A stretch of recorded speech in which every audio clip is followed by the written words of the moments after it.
Okay, let's see if we can get this working.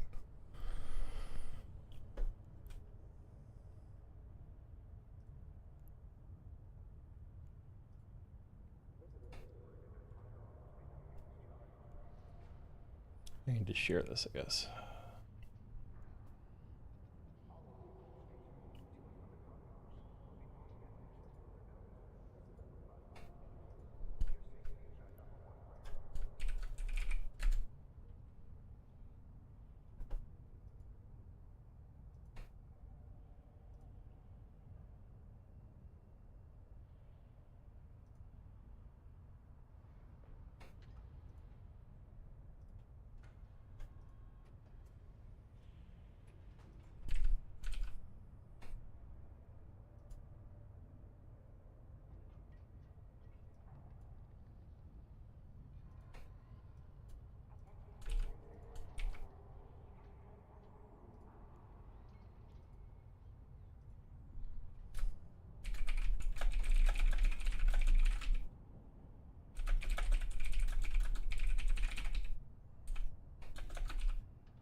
I don't know if we have anybody yet. I'm just now getting started. We'll go ahead and see. My name is Kismetir. We're going to be talking about Standing Fleet. I am sharing on Twitch as well, but it's in a bad format because just what I get forced into. Today we're going to be talking about Standing Fleet ships. Specifically, I'm going to be using the my favorite fleets, which was in, let's see if I can get this to work here. Give me a second here. That's not the one I want. Find the correct one. Okay, sweet. So basically, we're going to be using the list of favorite fits that we had built inside Horde. Specifically, we're going to go through a couple of these fits. We're going to try them out. We're also going to be copying them over. Right now, I'm debating whether to put them into Eve Uni or to put them into my own website. Right now I'm kind of leaning Eve Uni, so I guess we'll see. I need to adjust this thing, I think.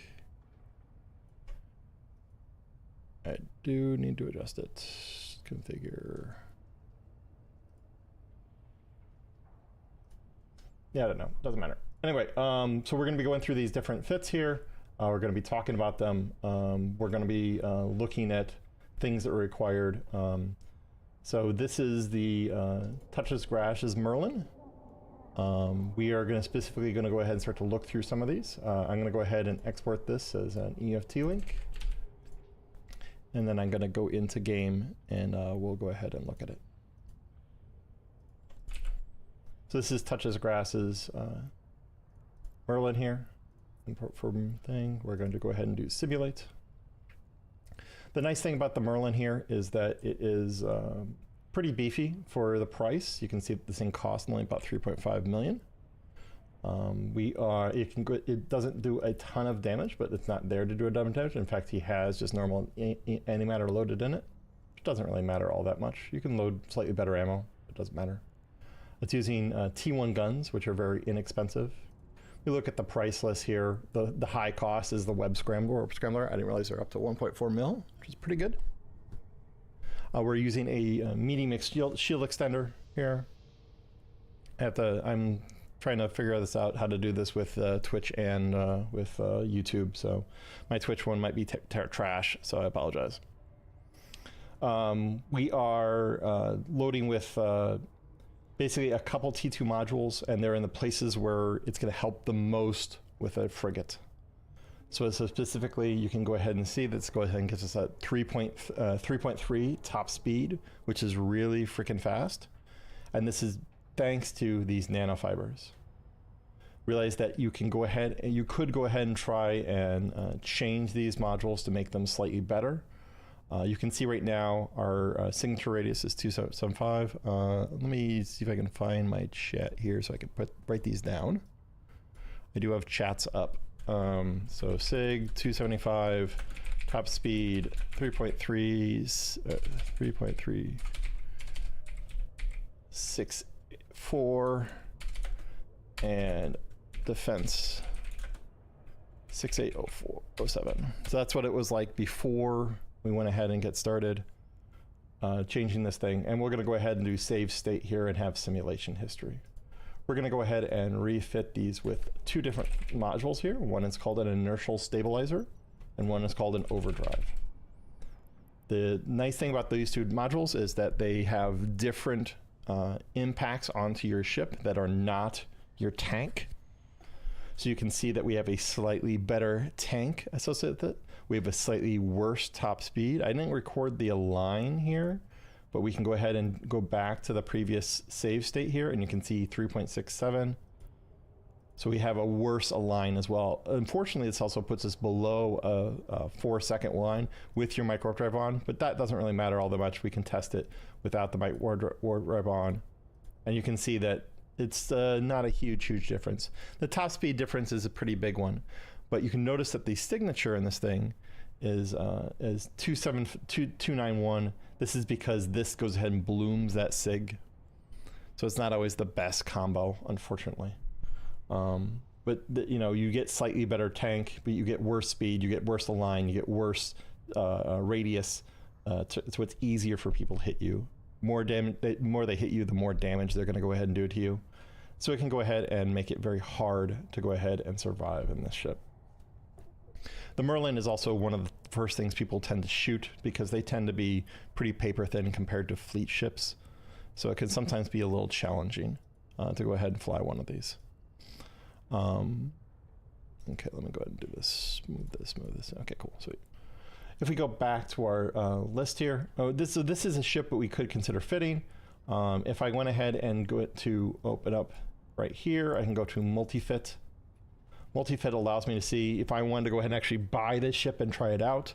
I have most of the parts because I have collected a bunch of frigate parts here, so it wouldn't be that expensive. And right now I'm in a knit space, and this is how much it would cost me to go ahead and buy all the stuff in a knit space. I'm missing modals, so missing the guns, but I'm sure I could find some electron guns to put on there. So okay. We're going to go ahead and move this one over. Give me a second here. We're going to go ahead and I'm going to open up the browser here. Apologize for any ads that appear. You're going to go ahead and judge me harshly. We're going to go ahead and copy this fit out of here. And we're going to go ahead and upload this into, I think we're going to go ahead and just move it into Eve University. So Eve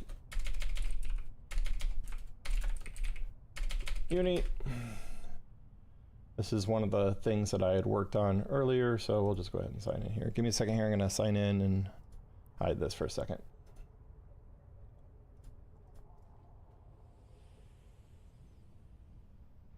Okay, and then where is my profile?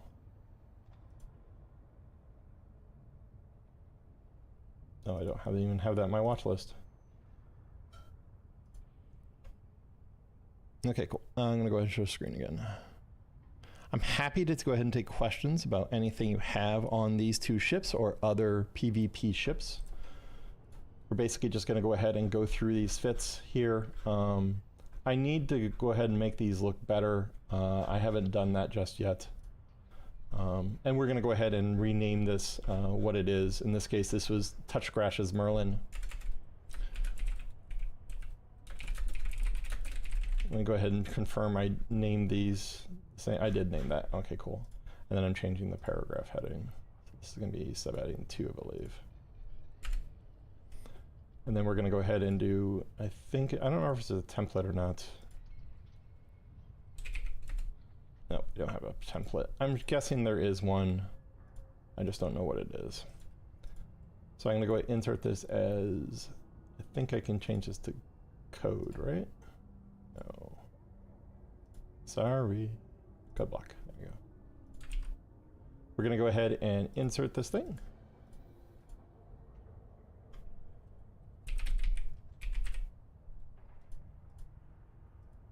How does this not work? There you go, action script. See if that looks better. I think that looks pretty good. We might go stick that with action script. And then we're gonna go ahead and copy the words out from a Touchgrass as well. We wanna give him credit for the words that he went ahead and wrote. Granted, this is a while ago that he went ahead and wrote this, but it still kind of holds up pretty well here. So we should be set on that one. Let's go ahead and talk about the next ship that's on the list. This is one that I didn't include a picture on this one. I could go ahead and include, so I'm going to go ahead and save this. Give me a second here.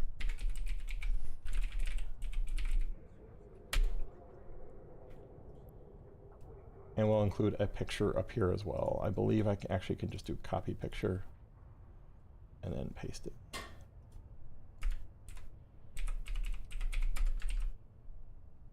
We have to label what this is.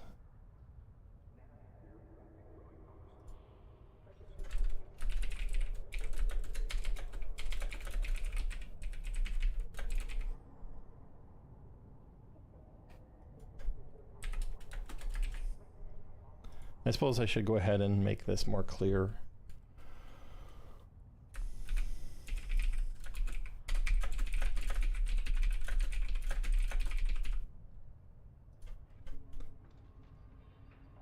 Okay, use this image and insert. There we go. We now have a picture on the side there. I don't know if I'm going to do that for all of them. I could definitely use feedback if anyone's interested. Let me know. I'm happy to go ahead and fix that. So, I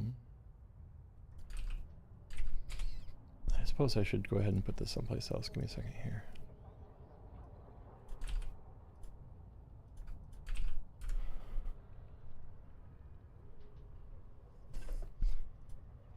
Okay, cool. Let's go ahead and move on to the next ship here. The next one is going to be the Retribution. There's not much detail that he's spent on this, and I feel that there's better fits out there, so we're going to actually skip this. I mean, it's a fantastic ship here. Can't stress enough how good this ship is. It's got a lot of really good features on it. We'll go ahead and look through it here. Give me a second here. We'll switch to this version. And we're going to go ahead and import from clipboard here, and we'll do simulate. We'll load it with some some multi-freak. Gleam you almost never use unless you're point blank. So yeah, and you can see this thing is not quite as fast.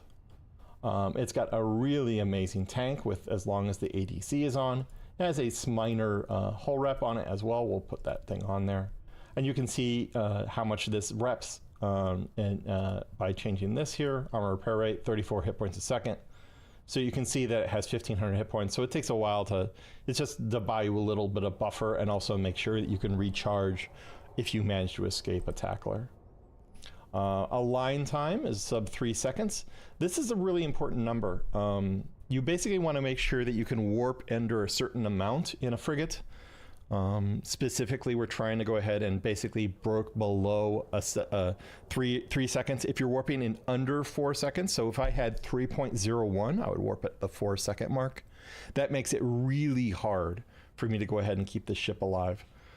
Just because it's very hard to dodge the gate camps. At 4 seconds, you can sometimes get a tackle from a cruiser. You can usually get tackled by a frigate if you have 3 seconds, but a lot of times they might lag a little bit. They might not want to take you on. Realize that the range on these particular guns are pretty good. So you can see here that its optimal is 17K. In 17K, it's going to do basically full damage. At sub 1 fall off, it's going to do some damage, but not nearly as much. So you can think of this as operating at 38 kilometers away. That 38 kilometer range makes it very easy to go ahead and try to kill any frigate that tries to grab you. Then just realize you need to align first and then warp if you're going to think you're going to get caught. Otherwise, you can sometimes end up getting caught anyway. So anyway. So if we turn these things back on, you can see that once I start turning on some things here, I can go ahead and improve the ship quite a bit. Now this doesn't last forever. So this particular thing only lasts a certain amount of time. You can see that the activation time is 8.8 seconds. So you basically are increasing your tank by a lot for that short amount of time. I don't think I'm going to copy this one in. He doesn't have enough detail. He didn't spend that much work importing this. So we're going to go ahead and move on to the next one here. Next one up is going to be the, let's see. This is a rupture, it looks like. I don't know if this is the best fit because they changed the rupture quite a bit, actually. The new rupture is much, much different. I mean, I'm sure it's still a great ship. Here you go. We'll move on to the stabber here. I don't have a good fit for the stabber, or a good fit for the rupture that I'm happy with right now. And we'll go ahead and upload this guy as well. So this is the stabber. We're gonna go ahead and in this, and we went ahead and this is from Quolki. So.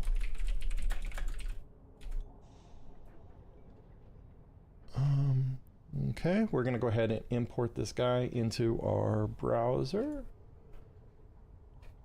Actually, let's go ahead and take a look at him in game first. Usually makes sense just to make sure nothing's changed if you're importing a bunch of stuff. Import from clipboard. Oh wait, I apparently mistyped that. Let's go ahead and try that again. This has a lot of ammo. Oh, this is very unhappy. Let's try importing it without some settings. I don't know why this is upset. So let's go ahead and just fit it up normally. So, I'll move this over just a little bit here.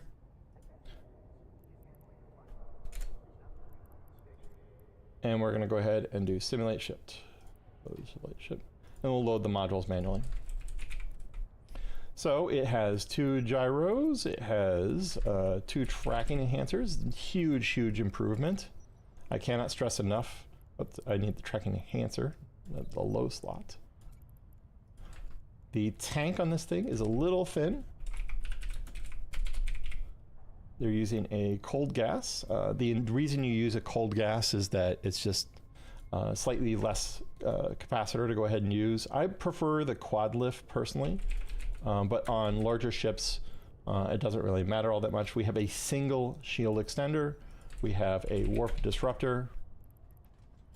We have a large Ancil shield booster. And this is where it's doing almost all the work. This is a little bit oversized, and we need to make sure we have the correct ammo for it. For an Ancil, you want to use the least amount, the smallest charge. So you use 150s in here. You could use 200s, but you don't get any benefit out of using 200s. So always use the smallest amount. And then we're using 220s, and realize that he's staggered these just so you can go ahead and get extra heat out of them. Because then you can basically have your different modules, the small, in fact, the neutralizers he's using, as basically heat sinks. And you can even turn them off if you wanted to get just a little bit more heat out of them. Actually, I think these might be the thing that changed. This is why, no, they're the same. Okay, yeah, they're the same. And then we need rigs. And this is a medium projectile collision accelerator T1. The T2s are just a little too expensive. So you can see our cost is 27 mil here. We're trying to be economical. So we're gonna go ahead and load the if we load the T2 in there, you can see that we've already like increased our cost by a significant amount because the rig itself costs more than the ship. So the stabber is just a fantastic little ship here. We're gonna go ahead and load the same thing he put in here. A lot of times what I'll do is I'll go ahead and use the last 2 letters or 3 letters of a thing, and then the space, and then the other, and this narrows down your list to go ahead and find modules. It's a lot faster than me typing medium projectile collision accelerator. I can narrow down really quickly. And it's really important to go ahead and put in the drones that you're going to be using here. We're going to go ahead and increase this to 5. The interface is not great here. If you have questions, I'm trying to read chat, so please feel free to go ahead and change chat. Now we can go ahead and go to charges here, and we can go ahead and narrow down to individual pieces here. This makes it a little bit easier to find ammo for your ship here. And then we can go ahead and click on this guy, and then he's putting in Hail M. He's putting in Republic Phased. I love Republic Phased Plasma. I like Fusion slightly better, but it can be really bad against certain chips. And then we're going to go ahead and put some paste in as well. Let's go ahead and put some paste in. Paste basically helps you repair damage. We're going to go ahead and update the amounts here to go ahead and be correct to what he had put in here. So we're going to change this to 150 here. Whoops. That was not the right. No, this is 41, sorry. Hail was 57. We'll do 5,600. You actually usually want to do a combination of how much it is in here. So a lot of times what you'll do is you'll go ahead and load the ammo in there. You say it's 160 times 4. I don't remember if we have the calculator. I do, cool. So I can go ahead and put in here, it's 4 times 160. So I can do some variation on that. So I'm gonna do times 5 and or times 10. So 6,200 would be probably what I would put it to. So then we have 6,200 of Hail. And I could go ahead and do a similar amount of Phased Plasma, but I'm probably going to use that less. So I'm going to probably put that at the 3,600 mark there. And then I'm going to go ahead and I don't do 100 paste. That's what he put in there. I'll put his 100 paste in there, but you don't need that much paste. If we look at the costs associated with this, you can see now, because we have quite a bit of paste and like that, that costs a certain amount. You have the cost of most of the other parts here. You can always meta one of these if you can't fly the T2 one. So it's very easy to go ahead and meta these guys. And we'll go ahead and export this guy here. I should rename these to be the person's name, which I think I will do here.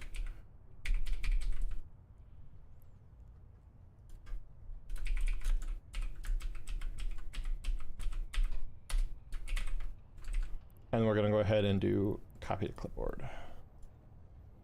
Okay, so we're going to go ahead and insert a code block. And we're going to change this to action script. And we'll paste this in.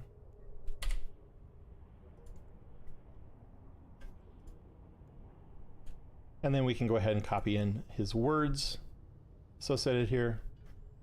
And you want to remove certain things here. So we'll do that in a second here. We're going to move the fit because we already put that in.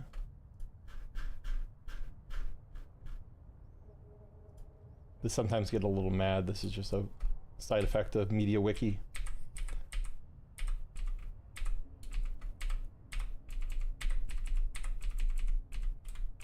Okay, cool. And then we're going to go ahead and insert the picture as well. We're going to put it after this thing.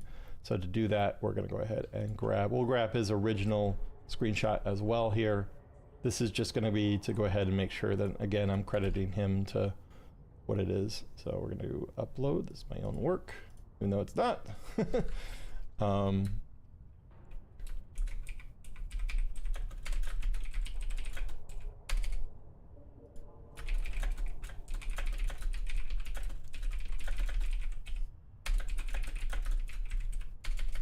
I don't know if anyone in chat has used the Stabber before.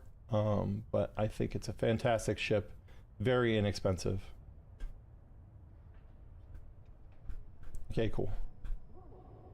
So I think that works. And you can see some of the people have been putting in fits. We'll go ahead and change this phrase as well. This is JDA Anfold Tackle Scepter. That might be too long. And then I don't think I have the paste in of my scythe. I need to change that too, so I might want to go ahead and modify that. Let's go ahead and change this to code block. Can I just do that? Nope, I can't. I have to do new. So we'll copy this guy out and we'll put this in here.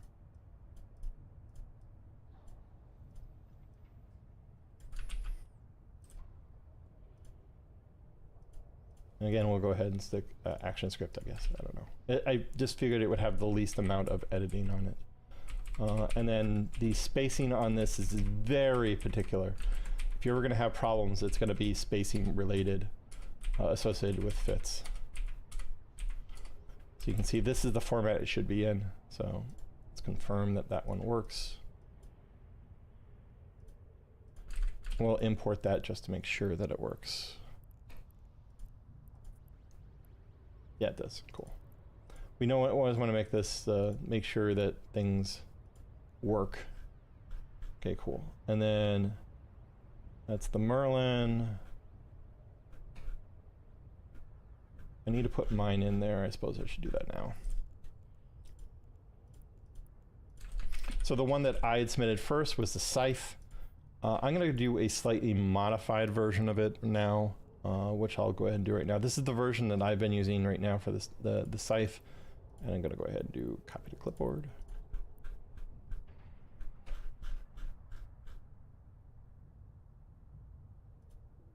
Again, I'm going to go ahead and lead, not bury the lead. I'm going to put this first. Script. Okay, there you go. Sweet. Insert. And then we'll go ahead and edit this picture. I don't know if I can replace this picture. Change image, I can. Perfect. I'm going to go ahead and take a new screenshot of what this looks like here, and I'm going to go ahead and load it with ammo as well. In this case, and there are two different charges here. One goes into this one, one goes into here. You shouldn't try to confuse those two. I think I made it so you can't really confuse the two. And then I'm going to go ahead and change to active shield boost rate. Okay, sweet. Take a screenshot here. And then we're going to go ahead and see if we can, I got to save it. And this is going to go to pictures.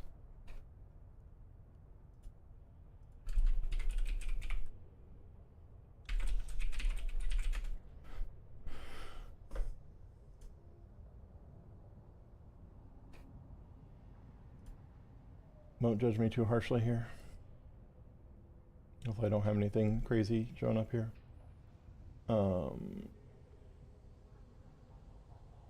Where did that thing go? I swear I just saved it there.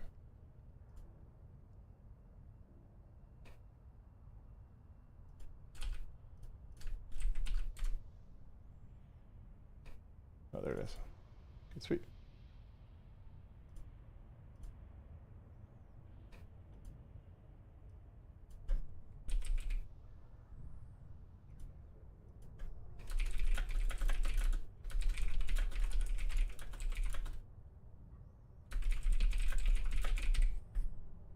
Okay, sweet. Use this image. Apply changes.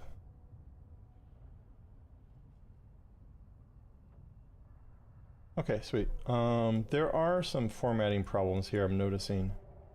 This is what got caught up in this. So I'm trying to adjust for those as well. Let me see if I can move this thing. Yeah, cool. Okay, sweet. Actually, let me see if I can move these up. This would be better, I think.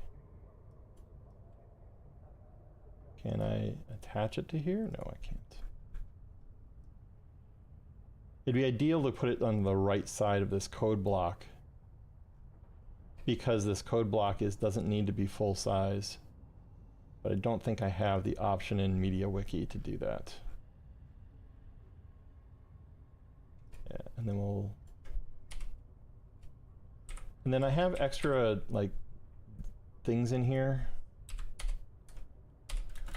I wish this wasn't a problem.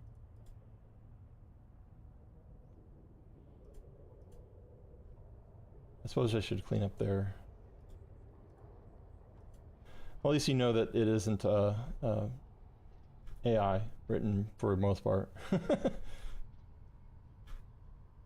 Most of this stuff precedes AI, so let me see if I have a description up top here. I don't think I have the ability to go ahead and do, I don't think MediaWiki has the ability to go ahead and do, oh, I don't even show the screen here. I don't think MediaWiki has the ability to do an embedded version, like a table of contents. That would have been nice. This is subheading 2. Subheading 2. Oh, it does show up here on the right, top right, I think. Yeah, contents. There's the scythe. There's the stiletto. Okay, here's Merlin. I need to spell Merlin correctly. I need to Mediawize wiki this thing as well, but I'll go ahead and get that done. We will go ahead and save these as is right now.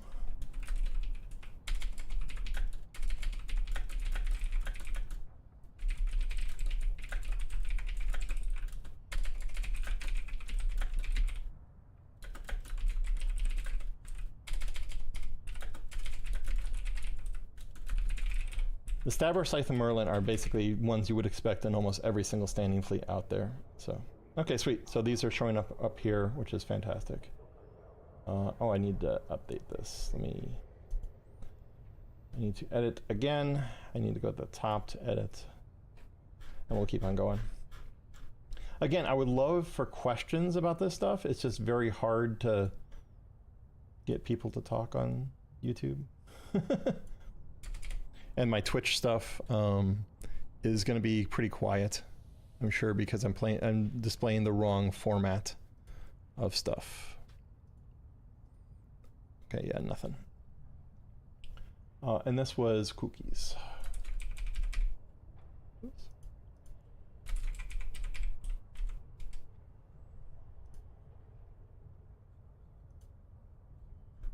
And let me confirm I did this one. That one's correct. That one is correct, and then this is, I didn't rename mine. I suppose I'll rename it.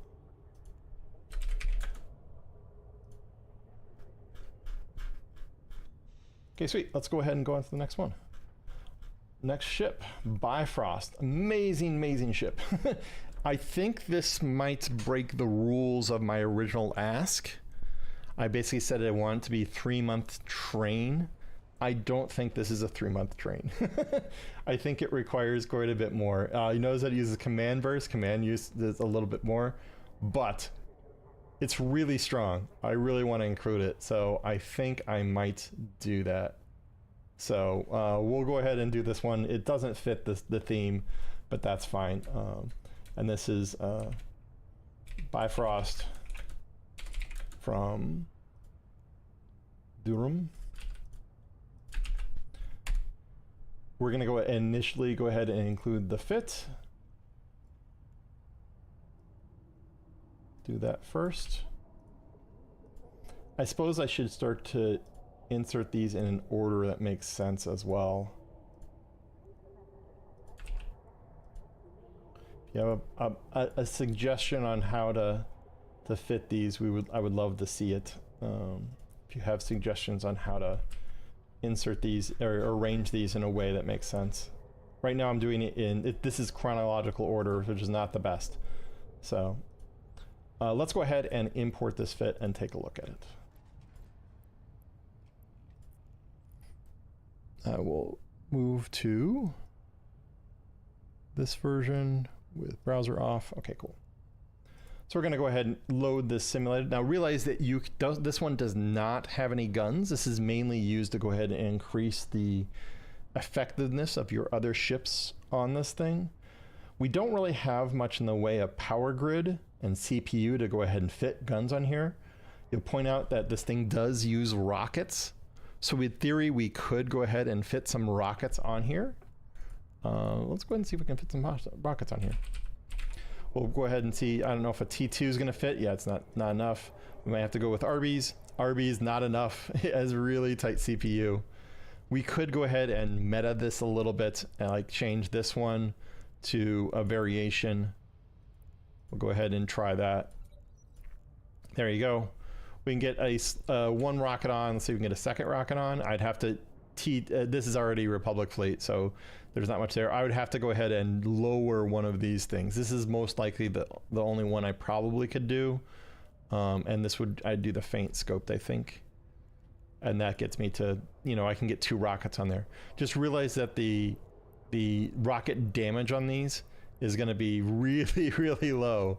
So it doesn't really matter, I don't think. We'll do Caldari Navy Molyneux. So yeah, 50 hip DPS. So it doesn't matter that much. It doesn't have much in the way of damage. But the nice thing about the Bifrost is that basically has this Boucher.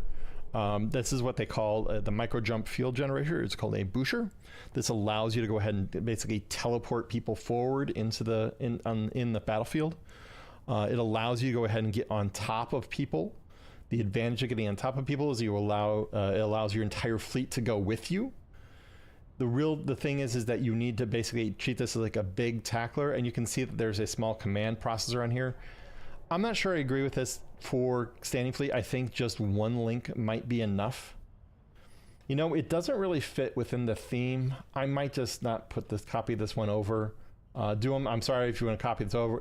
You're upset I didn't copy this over. Yeah. He's got some really good stuff in here though. That's the problem. So let's consider moving it over. Yeah, let's move it over. So we're gonna go ahead and copy his details here. He's done some colorization here. I don't know if I'll copy over the colorization. Okay, there you go. Cool. And then I'm gonna go ahead and copy over the image as well. The fit. This is, and then I need to go ahead and mark it as WCKG Bifrost.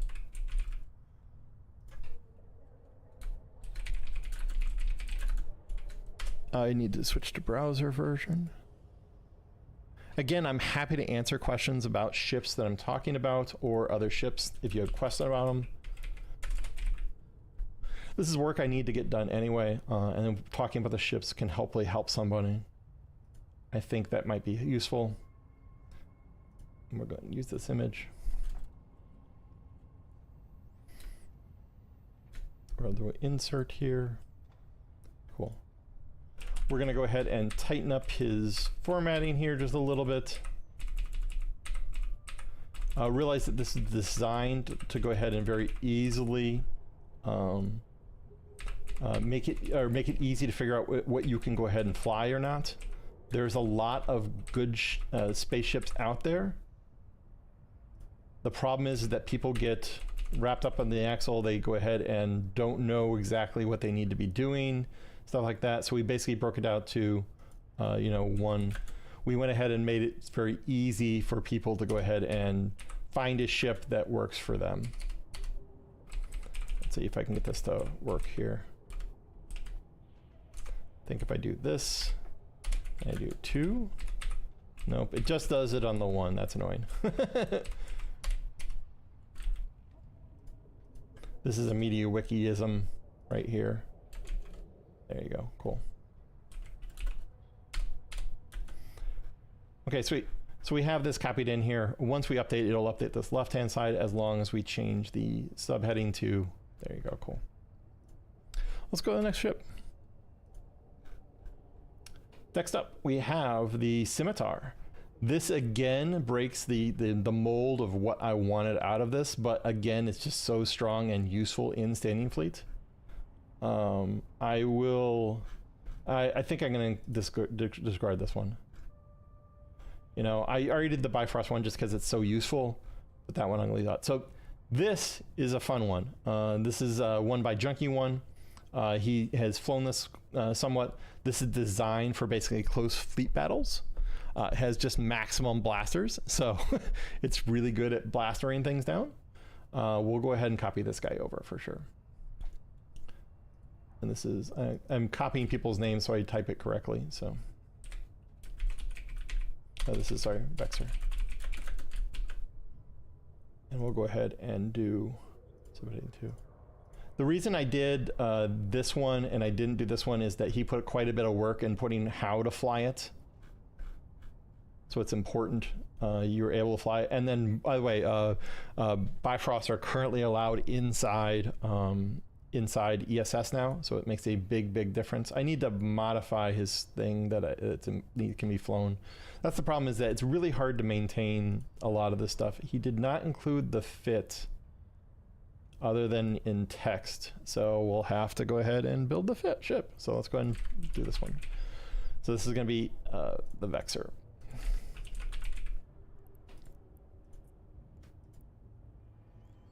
So we're going to go ahead and put the modules in the order he put it on here. So he did heavy neutron blasters. You can shift click to drag these in, and you always drag it to the center of the ship. You don't want to, unless you want to say specifically where something is. And then I'm going to put, he's using webifiers. He's using double webifier here. And I'm going to split these here to make them correct. And then I'm going to warp disruptor to... There you go, cool. And then damage control. And then magnetic field stabilizer. And then damage amp. Again, I'm using that do 2 letters and then thing. And then I could go ahead and put the repper associated on the either side of this. But honestly, it makes it better to go ahead and put it at the end here. And then we're going to do this is the, there, and then we're going to be doing transverse bulkheads. So, and realize he's doing T1. Again, the cost of the entire ship is the cost of the bulkhead here. You can see that there's missing charges here now. I didn't know that they were doing that now, so that's neat. And then modules not defined bonus. Yeah, okay, cool. They made some changes here. That's nice. Realize that he's only loading antimatter here, which is fine. Let's go ahead and put the rest of the stuff in here before we move on to the next step. He has hobgoblins, hammerheads. I don't know if I agree with this. If you have strong opinions on this, I would love to hear those strong opinions. I'm just saying, I think you would agree with me. I prefer a different damage type. These are too slow for most things. Now, granted, you're at point blank range. You're not going after certain ships, etc. If we go to charges here, we should be able to go ahead and pick from here. This makes it just a little bit easier. And then nanite repair paste. And then, oh wait, he also picked void. So yeah, when he's low, and then we're gonna go ahead and put his, he has a mountain here, and then he is doing 100, or not, he's doing 96 repair paste. And he's doing that one. Okay, cool. So now, we should be able to go ahead and rename this thing.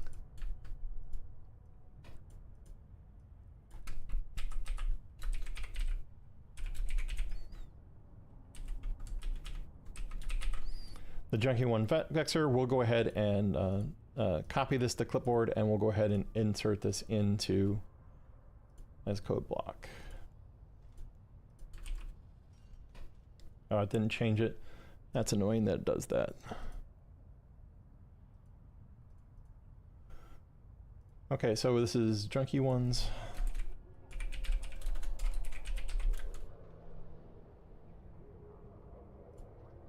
There we go. And then we'll put in the actual text associated with it. He doesn't quite have everything that I would want out of this either. And then cool, that should be added. Okay, next one. Realize this is a public wiki, so if you have strong opinions, feel free to go ahead and edit this thing. We will go ahead and rearrange these a little bit right now. I think it only makes sense for me to edit things as I go here. So I'm basically going to do frigates, then cruisers, then, so this Merlin I'm going to move up. Let's find out if I can move this thing up. And we're going to put it above the Stiletto. There we go. Cool. We're going to move the Scythe below because it is a cruiser. We're going to do all the frigates first. So this is all frigates. Then there's our Stabber. Scythe is before Stabber, so we'll go ahead and put the Stabber in there. There you go. And then we're going to move the Bifrost again, even though it doesn't fit, but he just put a lot of effort into it. And we'll move this up into destroyers, which are above. Put this above the Scythe and below the Stiletto. go. Cool. We'll go ahead and make sure we don't have any extra spaces in there. I will go ahead and modify this to be insert code block. Oh well. This is the editing process on a wiki. If you've ever run a wiki, this is the editing process. It's nice and slow. It takes time. But in theory, this should go ahead and help the next person to make sure they're getting the best bang for the buck out of it. Always spend the extra time that you can to make people's lives easier in the future, just because you don't know what they're going through. You want to make their life easy. Let's go ahead and remove this paragraph here. Okay, sweet. I think some of them I'm messing up a little bit. We'll find out a little bit, I guess. Can I do it this way? Nope. Can't edit that one. That sucks. And these are just MIDI wiki things I'm running into. It's not that big a deal. Okay, I think that's gonna go away. Okay, sweet. And then I have an extra, nope, that's the same exact extra line. And then Scythe, Stabber, Vexor, those are alphabetical. Okay, sweet. We're on to our next guy here. Next one is an Arbiter. Arbiter, fantastic ship. He's missing a high slot, but I understand he's just out of CPU here. I don't think Clavo's flying this. That's the problem. I don't think this is the best fit, honestly. I'm sorry, Clavo. I love you, man, but I don't know if I agree with this fit. You can copy it over if you want. I'm not going to. But this particular one is missing any sort of sense of tackle, and it's still just theory crafted. It's not. We want something in Zkill. The idea was you're going to fly things that other people, you want people to fly as well. So, for instance, this one from, we can look at someone here. Oh, I already have one open. We can look at at this person and see that they've flown a lot. And if you go to top, all-time top, you can see what kind of ships they're flying here. And you can see, let's find out if they're actually flying this thing. This is the Osprey Navy. The Osprey Navy is one of the most popular ships, and you can see they've flown the Osprey Navy a lot. That's usually a good sign. And I'll point out you can go ahead and copy this. I'll show you a neat trick here. You can basically copy this, and we can see how many times they've done losses. We can see how many times this person has lost this particular ship. And these are the losses, and so this is the latest fit that he currently is running. Now, granted, this is a while ago. But you look at this particular fit, this should be basically the same fit as this one. But this is a pretty cookie cutter ship. Most of these people are flying, oh, they're doing double Gremlin, actually. Interesting. Interesting. So, but there's lots of ways to fit this Osprey Navy shoe.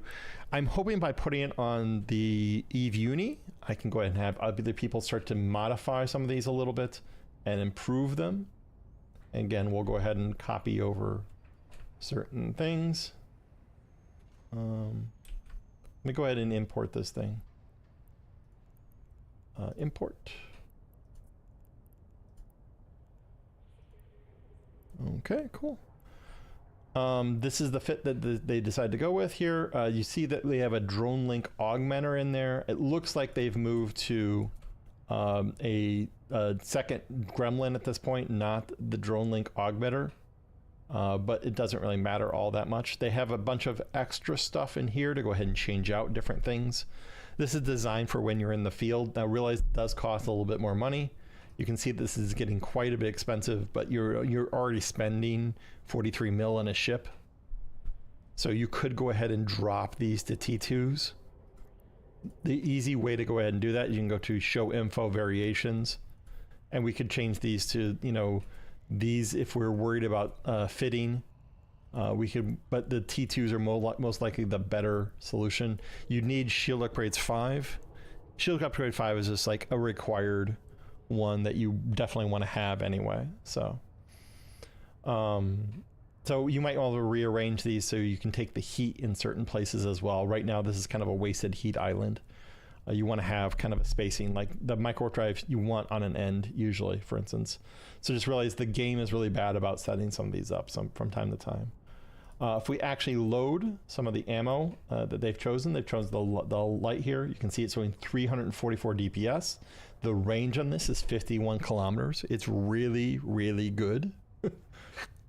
It's amazing DPS for the ranges. Realize that they had because they're using Fleet Warriors and they want to chase off light tackle here. They realize that they're using a hydraulics 2T rig here. And again, you could change these out and make this a lot cheaper. I most likely would change out one of these to go ahead and be just T1. This one you might leave T2. You can see we've already cut the price of this thing in half, and most of the damage, the cost is just in the Osprey, the ONI. That's what it's called, Osprey ONI. Or OSNI, actually, OSNI. There's actually an Omen Navy issue that's also very strong. You can see that if we go ahead and load they have two different types of, they have one kind of booster here. It's for both of these things. And you can see how much hit points you can get. 100 hit points a second here. It has 9K hit points effectively. That's quite a lot of shields. But that just makes a big difference because this can run 9 times and gives 400 hit points each time. So it's just a massive amount of hit points it gets out of that thing. The Ansels are just very strong in PvP. Anyway, let's go back to the game here, or let's go back to our browser here. And we'll start to go ahead and import this thing. Again, these are not set in stone. You can go ahead and make your own decisions here. I said I was going to do this. I'll do that in a second here. We'll import this guy here. Action script. And then we'll go ahead and copy someone who doesn't play anymore. I think they just kind of quit. This happens a lot, so.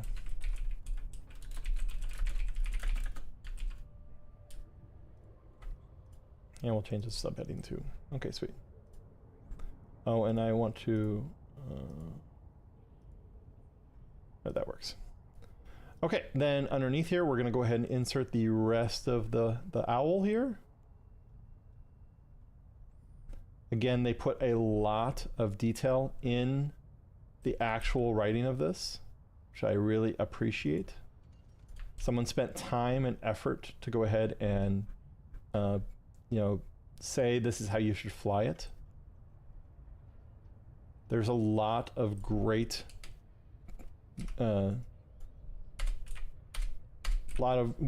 detail in this particular one. So, and we're gonna go ahead and copy the original image. And we'll put it right here.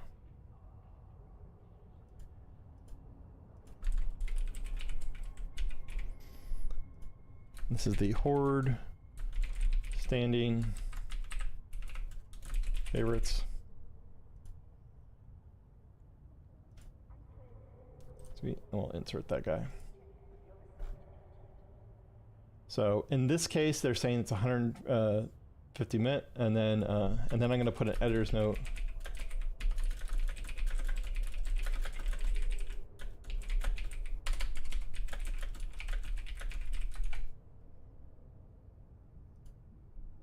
Okay, sweet. I think I'm pretty happy with that one. Again, if people have questions or concerns, or if they want to go ahead and have me switch to one, I totally can do that. This is under OSNI Navy issue. I'm going to leave it where it is because I'm going to be doing Osprey, the Navies after everything. So it doesn't make sense to alphabetical, but it makes sense to me in my brain. So, okay, this is a Punisher. Punisher, fantastic ship. Again, this is theory. I know Kane. I don't know if Kane is still flying. Yeah, not really flying. That's too bad. But you can look at top, all-time top. This might be a more theory crafted one. No Punisher losses at all. So I don't know if There's a better shit. The problem is I don't like this. Now, granted, there's a lot of ways to do this. It's just not being used by him. I'm torn. If people have ideas, I would love to hear it. But I don't have an audience because we don't have the normal support systems we normally have. So, okay, we'll just move on. This is fantastic. Slasher, fantastic. I would love to insert this one, but just he doesn't have, it's more theory than practice. And the idea was practice. This guy, I'm pretty sure flew the crap out of this thing. Like I'm pretty sure Dengar, he's yeah. He's a very good pilot. Now, granted, you know, I don't know how many times, or if he's still flying this particular slasher, but you know, whoops. Grab this guy right here. Let's find out if he's still flying. Last time he lost one of these, or earlier this year, and this is the version that he's flying now. He's gone more meta. Interesting. And then put an Ansel on it. Okay. Yeah, so he's gone meta on some of the parts of it, and it looks like that he went ahead and put a NOS on there. He's got the T2 NOS on there. I don't know why he's using T2 guns. Why is this so meta then? Oh, is this dual prop? This dual prop as well? This is not a dual prop, so he's moved on to a dual prop, not using the thing. So this is the nice thing about this, is you can go ahead and find out what they're flying now. And if they've been flying it a lot, then that's really useful. So let's go ahead and load this guy up. We'll use his original version here. Go ahead and copy his name so I do type it correctly. And then hopefully he can find this thing later. Slasher. And we'll go ahead and put this into the place where it needs to go. This is going to be in the frigates, T1 frigates. So after the Merlin. And we'll go ahead and change the subedit to, boop. We'll insert the fit that he suggested.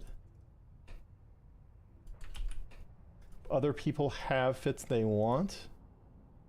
Feel free to ask. We can try and find a fit. I have a guide on wckag.net that talks about how to go ahead and figure out a fit. Okay, and there you go, cool. And then I should be able to go ahead and copy this guy in.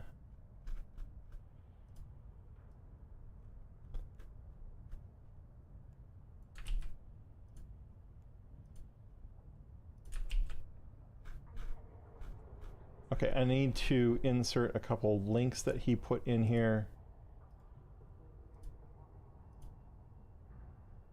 I think this goes to his website, his YouTube, and I'm perfectly fine with supporting creators. Okay, let's see. You got anything else here? I gotta fix formatting here, and then I will insert this or change this one as well. Insert code block.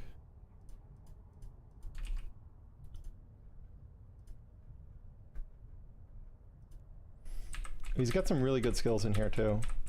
Thermodynamics, I'm surprised it's that low. Thermodynamics is like #1 skill on this ship. You use the crap out of this thing.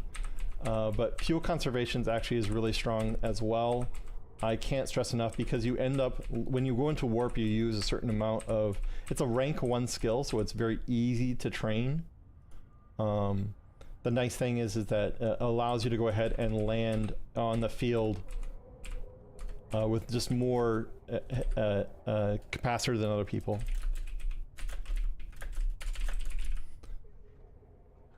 Okay, cool. And then we'll remove some spaces out here.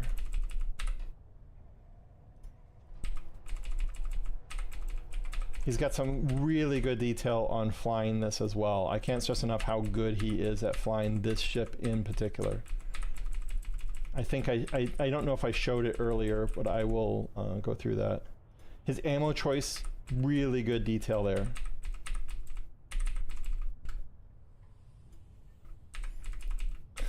And he even specifies who he stole it from, Chris Jartha. So, but like, I can go ahead and if I go back to here, and go back all time, you can see he's lost 2,000. He's killed 2,000 in this, and he's also killed a lot with the malediction. So, and he stayed in Blessed Being, so he's still in a knit. So, we'll go back into here, and we'll say this is the current fit he's flying.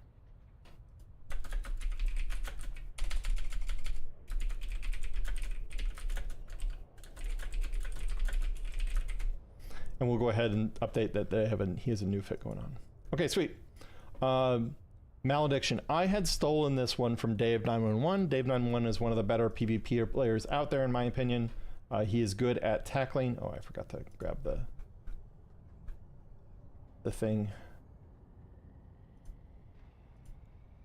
Let's insert this.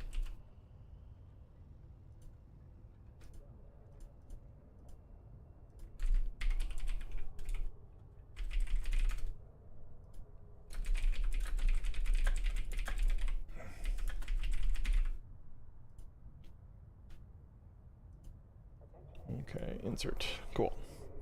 I don't like doing those ones, but that's fine. Okay, cool. See, this one can do it. I don't know why this one... that's annoying. It's just... It would be nice if I could just get this to go above there. I don't think I can. Oh, well. I think you'd have to do it through manual editing rather than the WYSIWYG version here. Okay, sweet. We're going to go talk to the malediction. This is Dave 911's fit. That I stole. Basically, I was a big fan of what he was doing with it. Dave 911 streams under Kpasi as well. I can link his YouTube on here if he's streaming again. I'll dump it to chat. Not that anyone's reading, but you know, what it is what it is. I'll put this in here as well. Let's go ahead and change the subheading.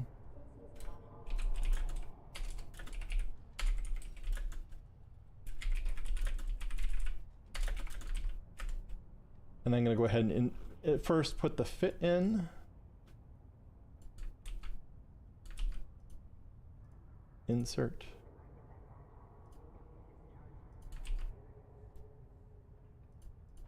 Now the reason this thing works is because it's just incredibly fast. It's tanky enough. It has a lot of features in it. He has a faction version as well, which we'll put later down. But I will go ahead and put this in here.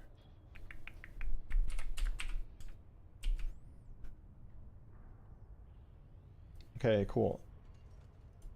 And this does require a lot of practice, otherwise you're going to lose a lot.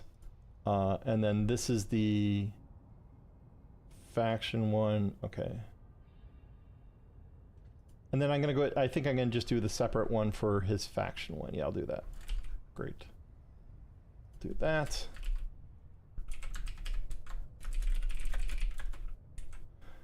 Insert subparagraph. If you and I don't know how well this content's going to translate, but I know this is work that I need to get done, and I know that other people might find this useful. That was my goal on this. There's so much detail, and it's hard to understand some of these fittings, the way that these work. So it's very hard to go ahead and learn something that's using such a separate language. I say this is like ActionScript. It should be its own, it's, you know, EveSpeak. And it's very hard to understand EveSpeak, honestly. So, and then we're going to go ahead and copy his image here, copy the image here. I think this is the one that I have. Whoops, that's not what I want. Copy image. Paste. Nope. That didn't copy. We're going to save it then. And we'll insert it this way.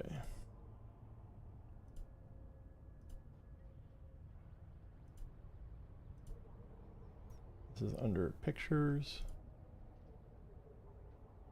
Malediction. Or where did I save it? Did I do it to this one? No, I didn't. There it is. This one I actually did myself.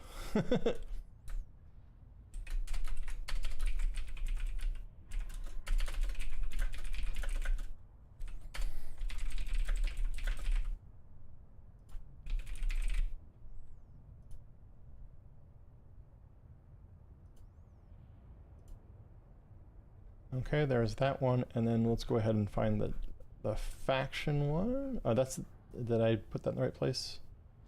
I don't think I did. That's not, is that the faction one? No, it's not the faction one. Let's put this in the right place. There we go. And then we'll go ahead and save this as, and then we'll insert that one as well.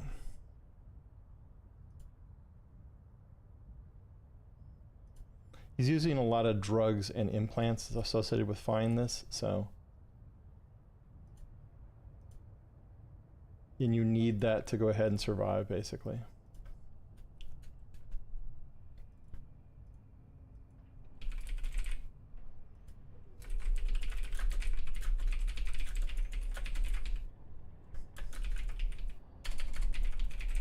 I'm not being particularly good at being consistent here.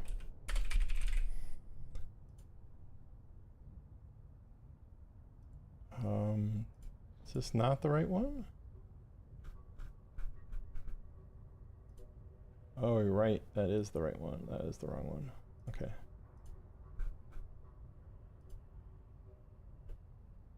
Confirm which one this is. It'll say in the bottom right-hand corner. Yeah, that's the faction one. So let's go ahead and move this guy.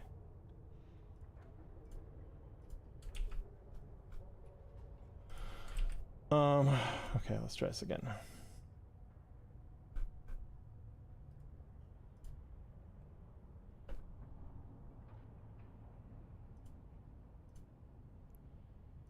Place, yes. And insert.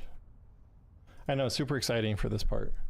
I'm not getting any questions. It's just not very exciting content, I suppose. They've been nice to people to talk to while I work on this stuff. And get opinions on whether I should include some of these.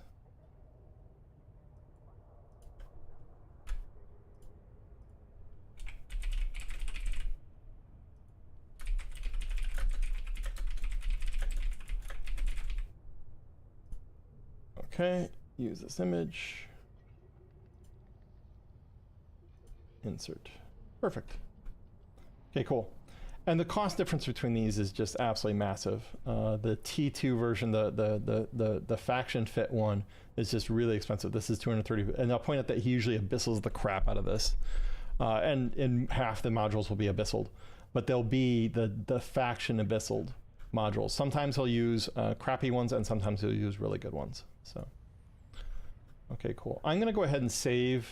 MediaWiki gets weird.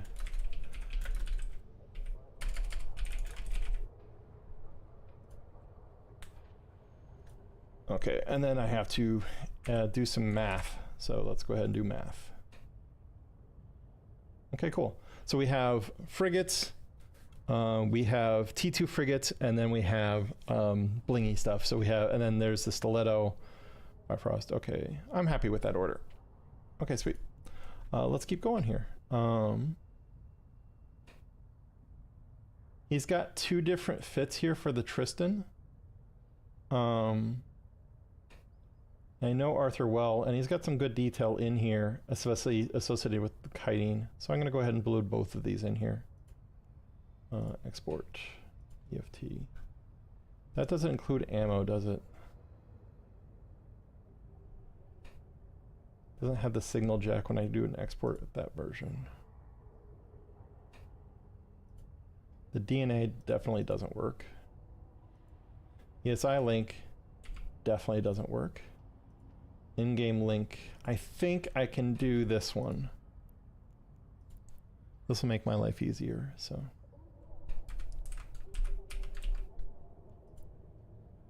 Because then I can pull the full detail out of it. Yeah, so we're gonna go ahead and do. Does it include the paste? It doesn't include the signals, but it does include paste. That doesn't help me a ton. Oh well, doesn't matter. Okay, so this is a Tristan. This is going to go after the Slasher because it's a T1 frigate.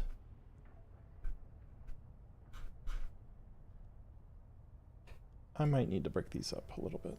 Let's go ahead and go all the way to the top and do edit.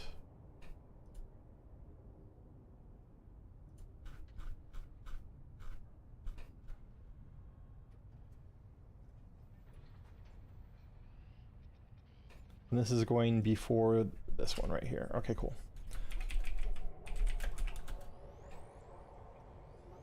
And this is going to be the Brawly. So we're going to go ahead and insert code block.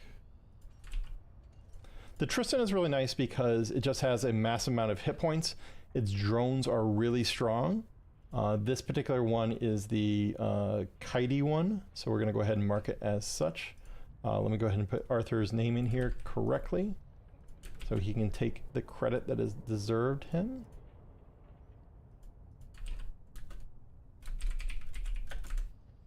Oops.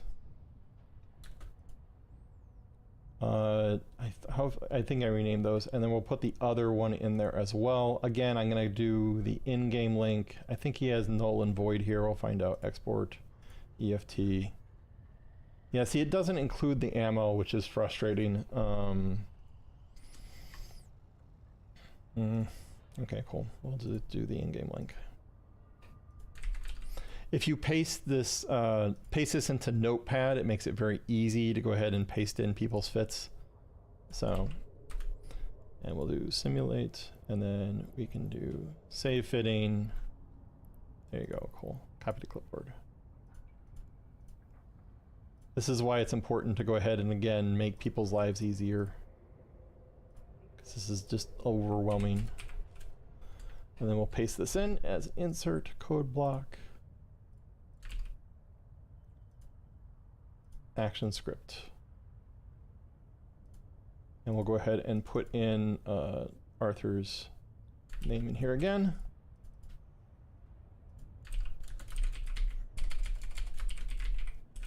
Now the disadvantage of the Tristan is it's very slow. So you might notice on here it is dual prop here, but the idea is you scramble and then get your afterburner on. The ion blasters are not going to apply that great. Hobgoblins are definitely going to apply if it's a slow ship. Go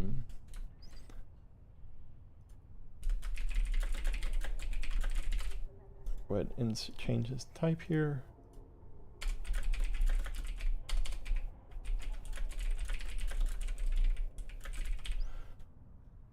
Okay, cool. And then we'll put the text of what he, how he wanted this used in here. Again, he spent quite a bit of time associated with this to go ahead and show some of these kills. I think I should just link the kill mails. Might do that. We'll see.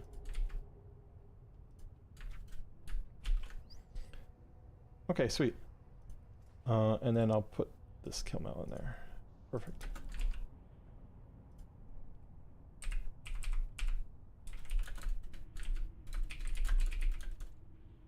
Oh, he already has the thing in there. Let's go ahead and remove spaces. I might need to adjust the formatting. Right now, if I can get the text in here before the text goes away, because at some point all of this text is going to go away on the horror website. That's why I'm trying to capture this. This is an example of Baru did not test this one. He just kind of made up with this thing. It's not a great fit for this. This right here from Jack, I'm pretty sure he flew the crap out of this Praxis. So in Standing Fleet. And the Praxis were super popular in Standing Fleet. I said no battleships, but the Praxis is the only one I really would allow here. And this is Jack Lagash.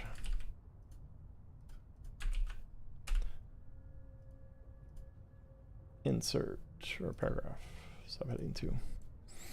So when people ask me, you know, when you run WCKG, what kind of stuff do you end up having doing?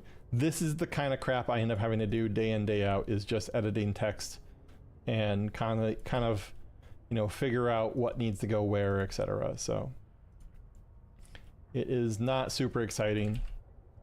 And my hope was to talk about these things. I could talk about some of my decisions on why I didn't include certain fits. So if I get asked later on, why didn't you include my fit? I can be like, well, I went ahead and captured why. Okay, sweet. So this is the Gnosis, not the Praxis. Duh. Gnosis were super used inside Standing Fleet as well. Sorry. I just looked at the picture and was like, that's a Praxis. It's not at all. He included the ammo, which is fantastic. Okay, cool. But basically, this is like ideal for just basically close range. Let's melt everything and then survive. They think you're dying, but you're not. And the reason you're not dying is because it's hull tanked. This thing has a massive hull tank. And it's super easy to get into. It's a little expensive. We can go ahead and try this out in game and see if it's still effective. But I know that this thing has not changed much. I'm going to go ahead and show, whoops. Let's go ahead and import this way. No. Import from clipboard. Okay, sweet. So you can see right here as 75k effective hit points, and mainly it's taking advantage of a damage control 2 and a reinforced bulkhead. That's going to make a huge difference associated with it. You can go ahead and see that it has a capacitor battery. This is to go ahead and keep things held down. He's made some interesting decisions here. He has done a target painter here because he's using assault missiles here. We're probably going to run Mjolnir. If you're running against an armor ship, you might load Nova. You can see the damage on this is absolutely insane. It's just I got a really good volley as well. That paint helps apply against small things and does have a micro jump drive. I need to get rid of this, otherwise it's going to be mad about stuff. Okay, cool. You can see that it has a T2 rigs on it. That's a big chunk of its thing, but you can see the cost of bulkheads are actually not that bad. So like even if you went ahead and T1 reduce these to T1, it's only going to go ahead and drop it about 5 million. The cost of T2 bulkheads is just incredibly cheap because of what they're composed of. So if I look at industry, for instance, this is all they use. And all three of these things are not that expensive. So T2 bulkheads, fantastic, because they're so cheap. So you sometimes have to do that kind of math. You might not know, but you want to go ahead and kind of figure out. You realize it does have a newt in it. So if there's a small ship and you realize that it does have an overdrive on here, you can turn this off to gain a little bit more cargo capacity as well. I use the overdrive a lot. So you basically, when you're into the looting stage, you can turn it off and then congratulations. Realize that if you go into an ESS with this is micro jump drive fit. So you might put an afterburner that he has in the cargo here. And you can see it's very tight on CPU. You can meta some of these things. Actually, he might have been, yeah, the warp disruptor is the only thing you can meta. This you don't want to meta if you can avoid it, because this is the main part of your tank. This is what protects you. So, okay, cool. Let's go back to editing here, and we'll put this thing in completely. Okay, cool. Yeah, I think he's got everything in there. Okay, cool. I'm happy with that. Let's go on to page 2. I don't know how long this is going to go. It's until I run out of power here. This is a fantastic ship. This is a... Oh, did I get a picture of it? I didn't get a picture. Get my picture. He spent the time doing it. I want to reward him to make sure that his time is not wasted. So...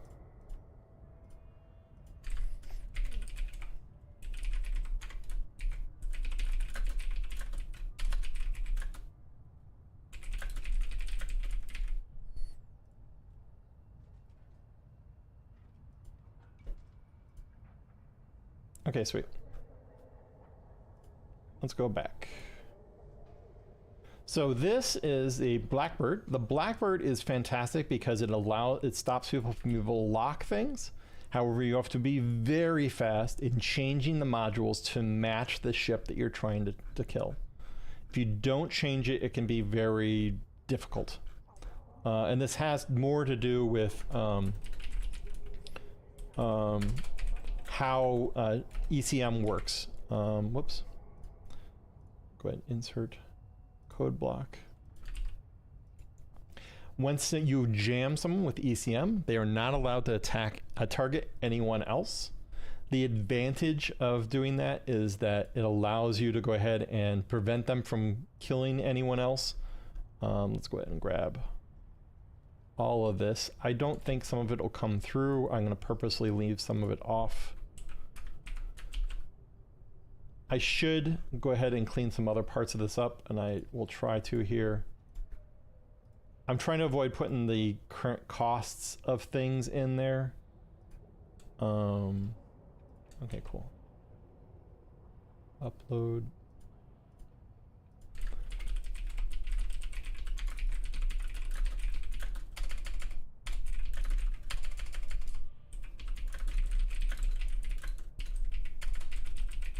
And these are all designed for nullsec use. You could use some of these in faction warfare as well. I don't think they'd be as effective. Note that this doesn't have missiles on it because it's just got a plate. It's barely got, you know, a tank, but you might be able to put missiles on there. We're gonna go ahead and remove this part here.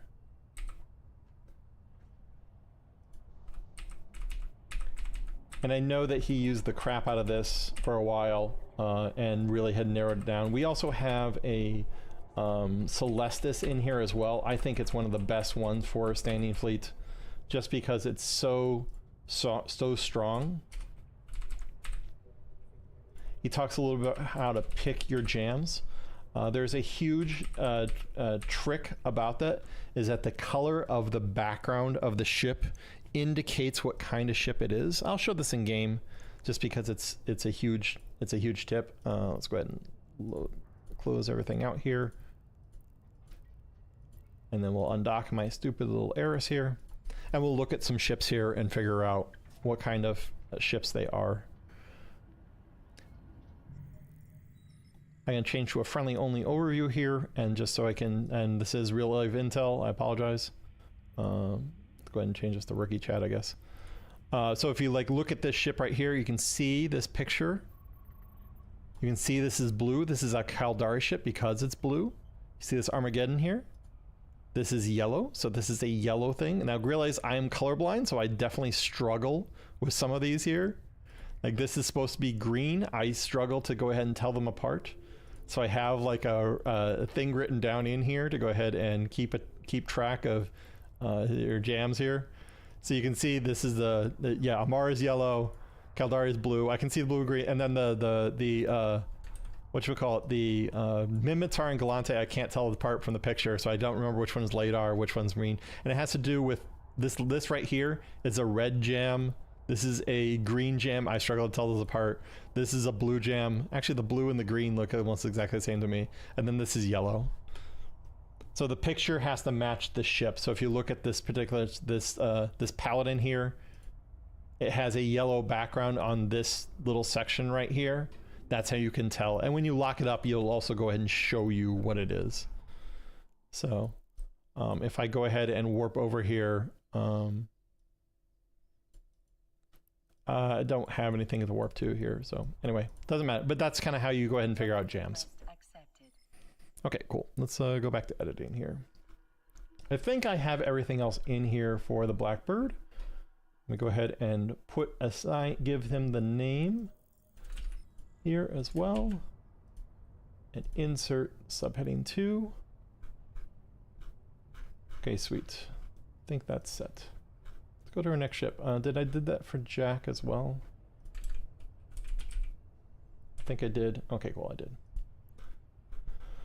Okay, this, by the way, this ship is so incredibly strong for what it is used for. So Sophia has used this.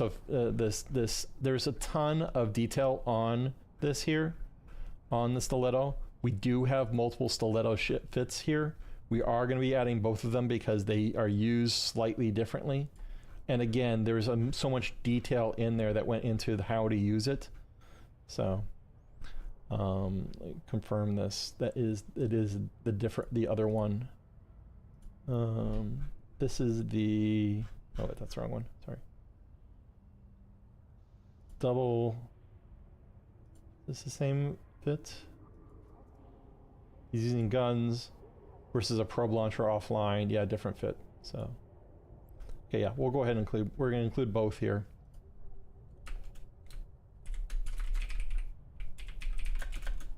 And this is going to be from Sophia. Again, I'm going to copy his name because his name is very painful to spell. I can spell it, but I don't want to try. I want him to be able to search and find his fit here later on at some point. I think that'll be neat to have people say, hey, look, I used to play EVE Online.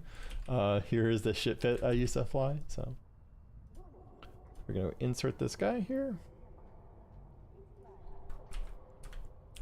And we'll go ahead and put his detailed explanation of why the multi-tool stiletto is so freaking strong.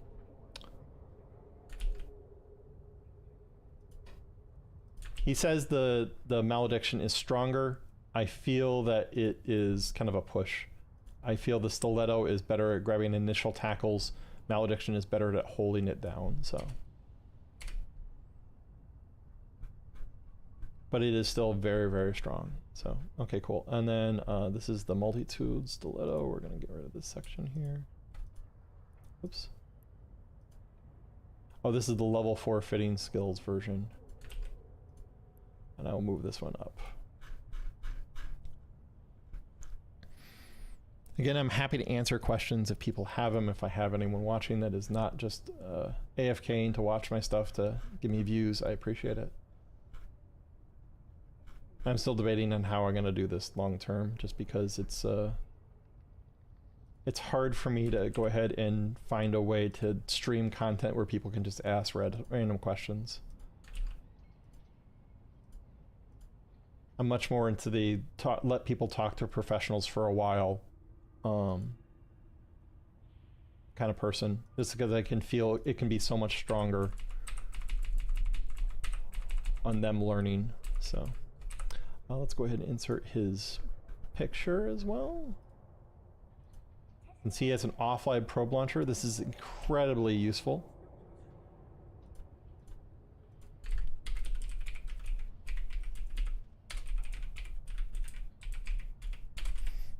I don't know if I spelled this correctly. I missed a Y, I think. Yeah, I missed the Y.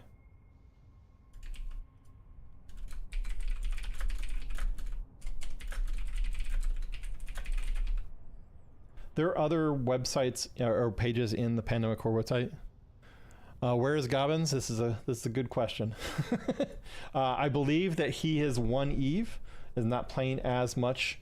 I don't know if he's actually flying or not, but he built an amazing thing. I really loved what he built. I loved Horde.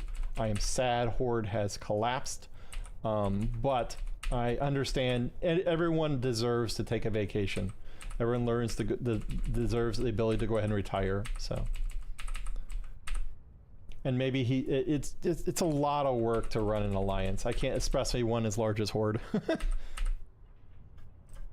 I don't blame anyone for wanting to quit this game if they've done leadership for a while. I was a goon director for 6 years, and at the end, I was definitely burned out. I was spending so much time doing stuff and then treated poorly, and then moved a bunch of dreads for people, and then people were dicks to me, and then I revealed where those were, so.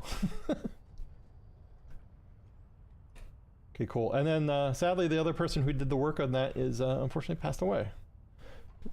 RIP. Okay, and then CCP TV just went live. If you're interested in CCP, they are running a thing. Feel free to drop over the stream. I'm not going to include this Caracal fit because I feel that there's definitely some choices being made here.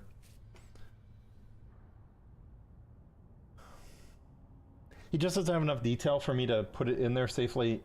There are lots of... I think that it's solid fit. Erasmus is one of the top killers in this ship as well. It's incredibly cheap. I'm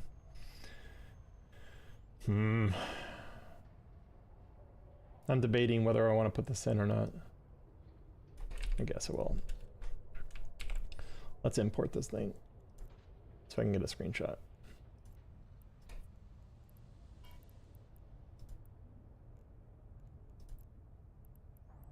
We'll put Molyneux in there, we'll put scan resolution in here, and we will go ahead and I think that should be enough. And then he's just passive fit.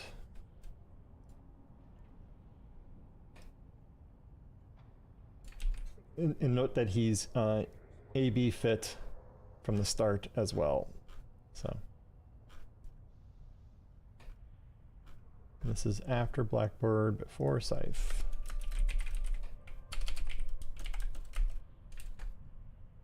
Insert code block. If you guys want to ask about any other part of Horde as well, I'm happy to answer it. And there's their collapse. Oops.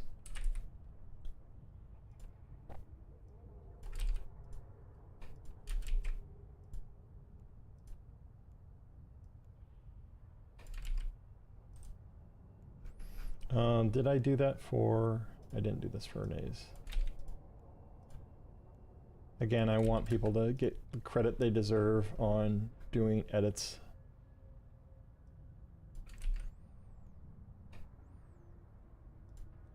I have joined another alliance. I am currently in Init, so Horde itself is basically dead. So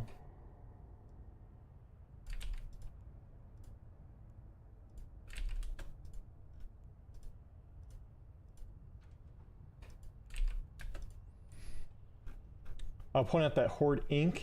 is still alive, but it's a separate one. Is it? I just realized I messed something up here. I believe it's Dave 911. Yeah, yeah, I messed this up. Let me fix this.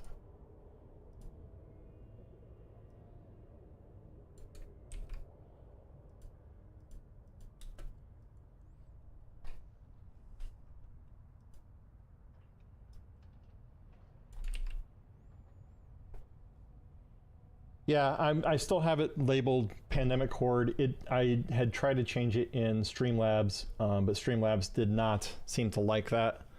I don't know. I'm still getting the hang of the I'm doing multi-streaming as well. My Twitch stream is just like crash because it's like a little slice of something rather than a full big size. I apologize about that. And it has more to do with how the Streamlabs goes ahead and deals with it. So I gotta fix that, and I will at some point. That's the thing, is I don't know if I am the best streamer just because the content I tend to do is tendally one-on-one kind of content, and it doesn't always work well with a large group. You just need a couple disruptor people, you know, basically being assholes about how they want to go ahead and talk to people. So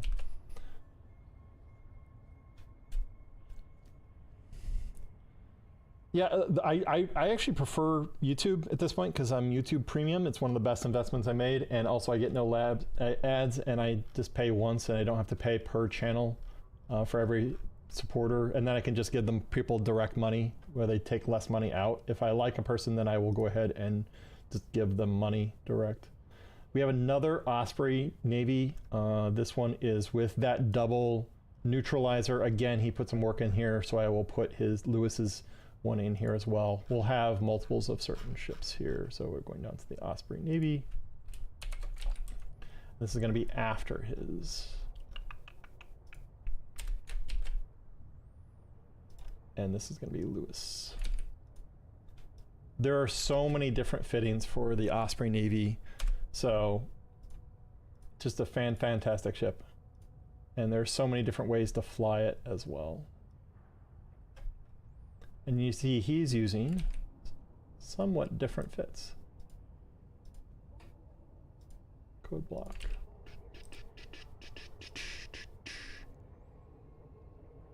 Sino is up. What's your favorite standing fleet ship right now? What kind of ship would, if you were in standing fleet, what would be your go-to associated with it?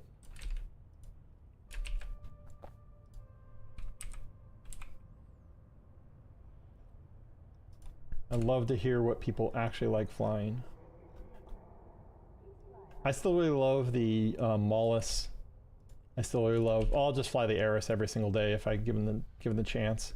It's only I get really sad when I can't fly the Eris, especially in like the covert ops. Small ships are great. Yeah, there's a lot of small ships in here that we definitely want to go ahead and have And again, it's just to get newbies into ships that they can fly and feel effective and not feel like they need to. Because the problem is Eve is really bad about saying, hey, you just need to get in a bigger ship. And I think that really sucks for new players, because it's just really hard to go ahead and constantly being told you can't fly this ship because you don't have the skills. Small ships, Nax and Phoenix. Okay, yeah. Not so small.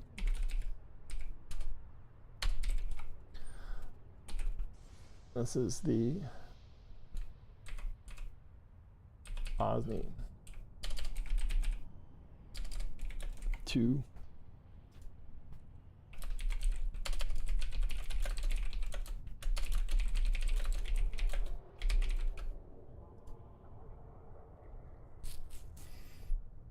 Use this image. Did I grab the... I'm not sure I grabbed one of these. It was the second stiletto fit. I don't think I grabbed it. Multi-2. No, I did. Okay, cool. So make sure that I am being consistent here. He didn't have a picture on this one, the Caracal. Oh, that's what I was going to do. Okay, cool. Let me go ahead and do that right now. There we go. Is the Caracal I was missing. This is very hard to navigate. My website is way easier to navigate than this thing. And I can break this up a lot easier. I should have moved it to my website, but I just there are certain reasons why this is easier for me. So and then people can edit their own stuff. So yeah, the Ishtar. He's saying the Ishtar is really strong at dealing with just random people trying to tackle him. I have been owned by a Ishtar before. If you just have light drones out, it can it just kind of shreds light tackle. So let me go ahead and see if I can do a hard enter here. Can I enter a line break? I don't think I can. I think this block quote is what I actually wanted instead of code block, but that's fine. Okay, cool. Hopefully this works.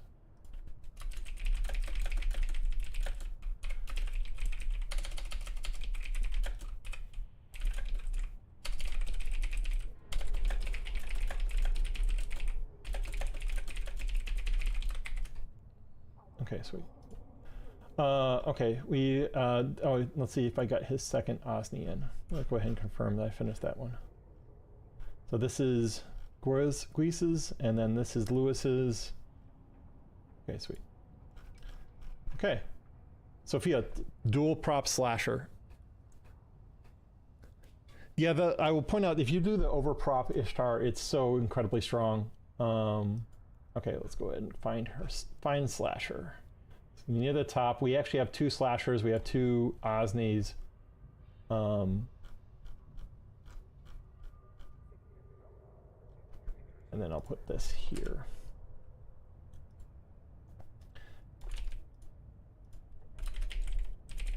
The nice thing is that if they're smart, they'll basically just wait for where you're going to be burning to, and then warp in where you're going to be landing, instead of trying to burn after you. So this is the dual prop slasher,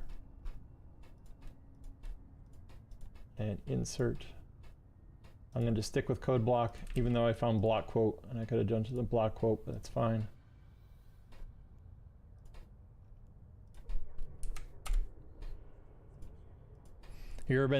How do you deal with a slasher if you get tackled in an Ishtar? Besides just ignore it and just hope your drones kill it. He actually made a video on this. I'll make sure to link that.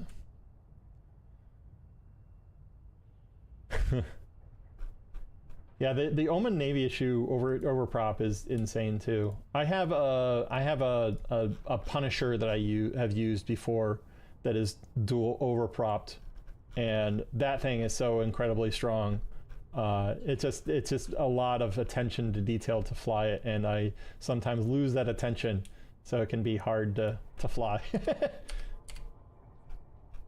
Okay, and then he had some links in here. And I want to copy out these links here.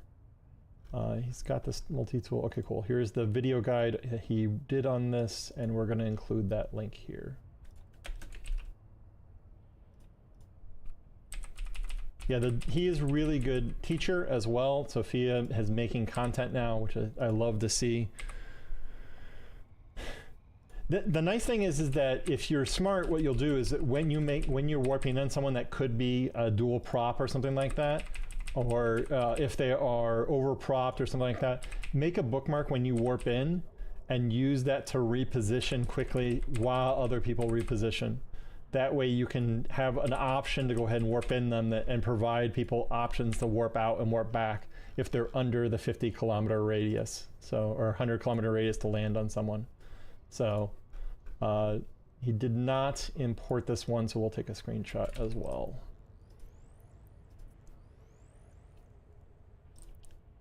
And this is all mostly T1. This thing is incredibly cheap, and then we'll load. Oh, it doesn't have the paste in there. Used with paste. Let's go ahead and fix his problem here. And we'll put in, what do you say, 48.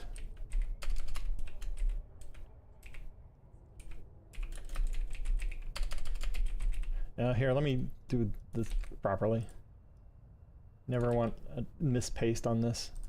And then he's missing ammo as well. Let's go ahead and put some ammo in here. This is T1 guns, so it's not going to be crazy. We're going to do some EMP. We'll do some fusion and some phase plasma. And let's find out how much ammo he uses here. So this is 3 times 200, 600. So I'll put 3K each, maybe 1,500. Yeah, I'll do 1,500 each. You're going to blow up before then, and you can always swap to a different one. And then I will also go ahead and put some normal EMP in here as well. And I'll put that to 3,000. This is incredibly small stuff, so. Okay, sweet. And then that should look good. I'm going to go ahead and copy this stuff out. Copy this guy. Copy the clipboard, and we'll go back to browsing.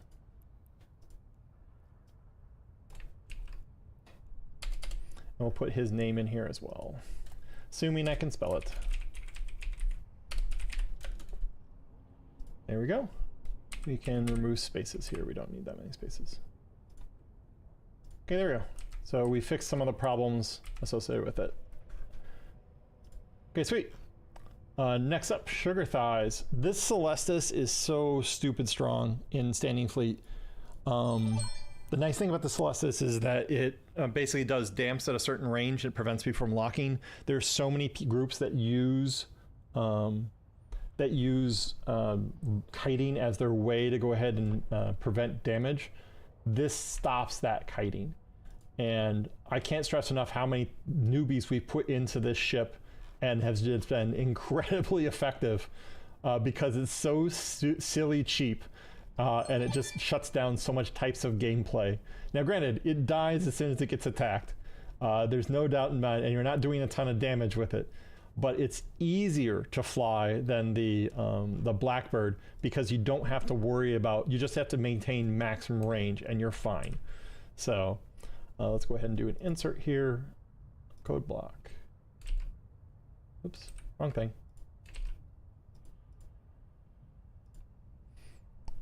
I don't know how you, Sino, how you feel about Celestis and how, what problems they have or what you think of them. I would love to hear your reaction to them in general.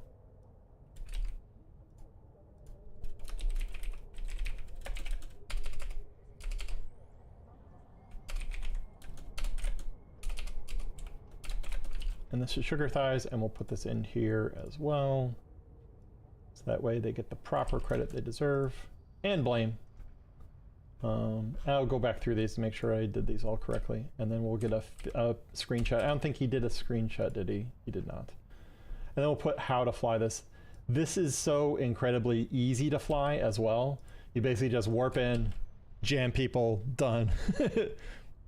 Yeah, there's a lot you can do associated with. Yeah, there is. You move to T2, but just it's so expensive. I will point out that I really love the Mollis. I actually have my Mollis in here. The Mollis is so incredibly strong because it's so fast. I need to import this and get a screenshot, which I'll do right now.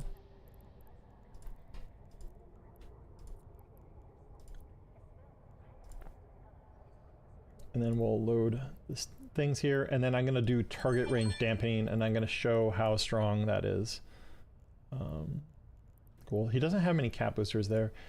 These things are incredibly cap hungry, so I'm going to go ahead and show what this attribute is like as well. I need to shrink this down. There you go. The range on this, when you have really good skills like I do, is so good. There we go. So we should be able to go ahead and paste in here. This might work.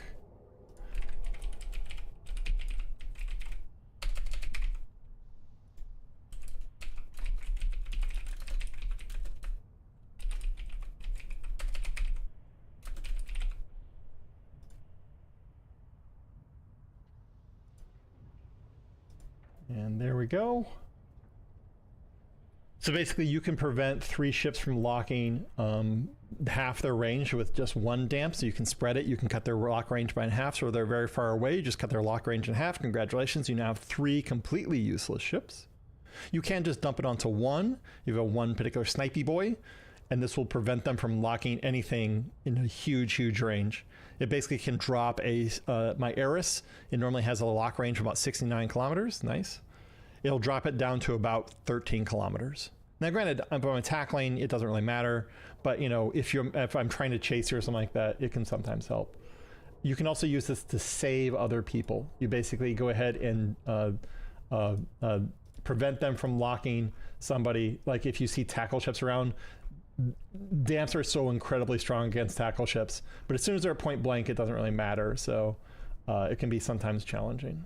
Okay, cool. And then let's go into the next one here. Malediction. So this is a variation on the Malediction that Dave 9.1 does, but he does a lot more detail associated, and then he's got a hyper signal amp version. I might include both there because it's really strong as well. So okay, cool. Let's get Sophia's in here. Let's get Sophia's name first.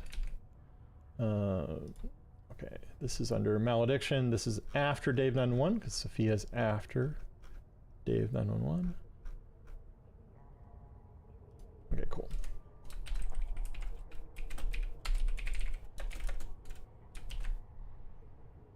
I'm going to pick the subheading 2, and we'll insert both of his fits here. Again, he didn't include ammo. You bastard. I will have to steal that. Can't just do this, can I? No, I can't. And Sue used to Confluence at this point. It's sad, I think I actually like Confluence now. Let's go ahead and grab his ammo from this one. He's using EMP-S. I think he's using rockets, though. He's using rockets, right? Yeah, he's using rockets. And he doesn't have paste in here, which is really annoying. So let's go ahead and get some nanite repair paste in there.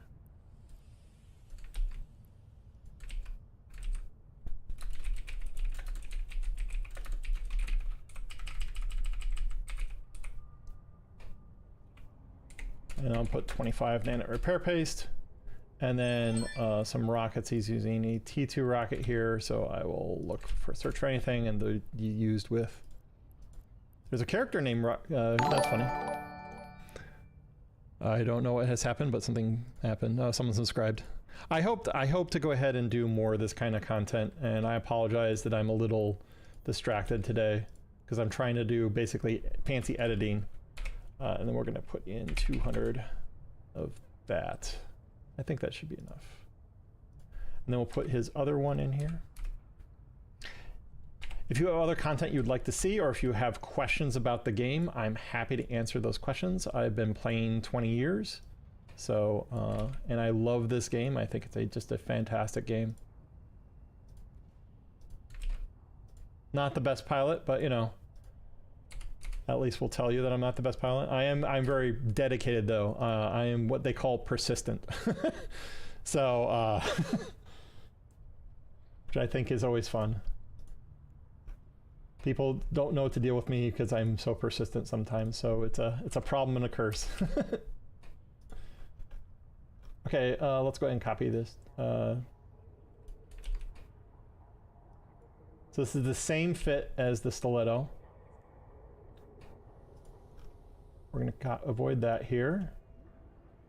We're going to go ahead and use this hyper amp thread here. There you go. The nice thing is that I had already like prepped this to go ahead and get copied in. At one point, I went ahead and had. Thanks for the follow. I appreciate the follow. Thank you so much. Oh yeah, Znubs and Santos. Thank you so much. I'm not the best streamer. What are you gonna do? Okay, cool. So this is stiletto post. I think I've copied everything over. Okay, sweet. And then we'll copy over the image of this malediction as well.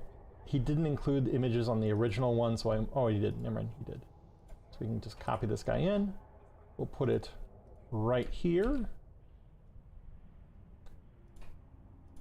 And this is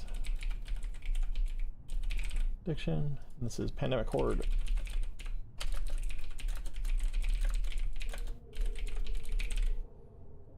There you go, cool. I have to name it something he knows. Spell Sophia's name correctly. Hopefully I did. Okay, sweet. That one is entered. We are currently about halfway through at this point. The Kitsune. I am not a fan of the Kitsune. I just straight up. I think it doesn't have enough tank for what it does. If you put a tank on it, you just nerf its ability to go ahead and operate.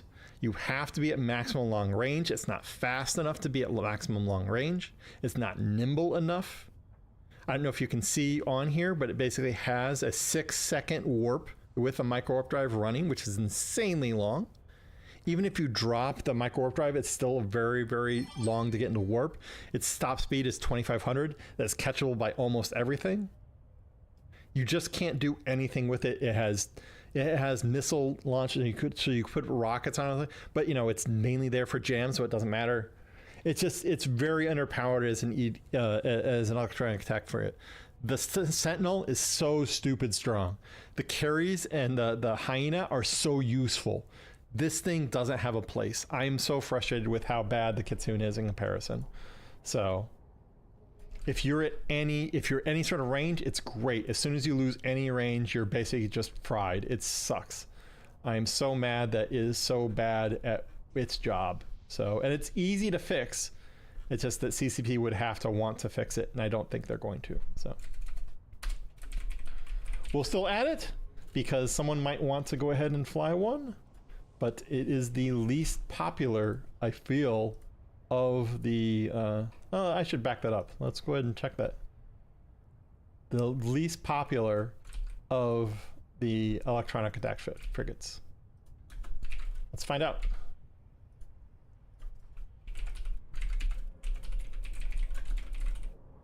Electronic attack ships group. Top all time. Who is number one? Carries, Hyena, Sentinel, Kitsune. Sentinel being flown about the same as the Kitsune, honestly.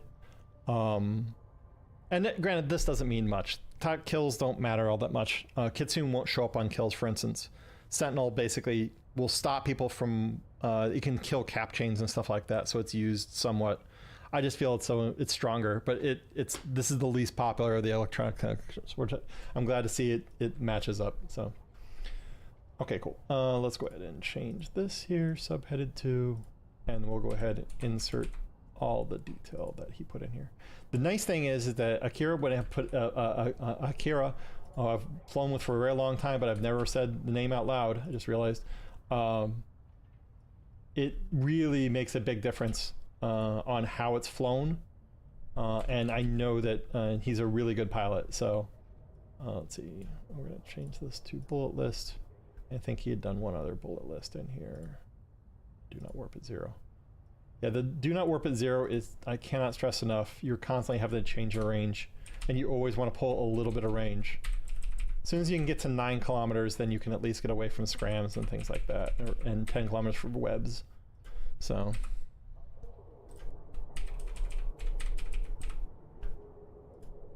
all these prices are point in time ones, and they will change.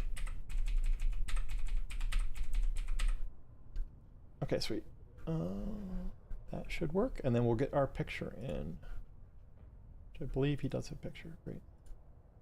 Because again, we kind of emphasized we really wanted pictures in this as well to make it easy for people to look over how it's fit and how it looks with their skills versus other people's skills.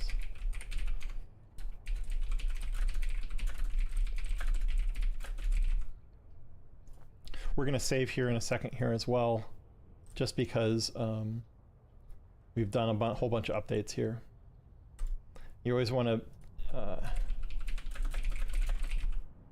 save frequently in MediaWiki, because you never know what's going to break your formatting later on. And you can see we have all these ships along the side here, so hopefully that should work.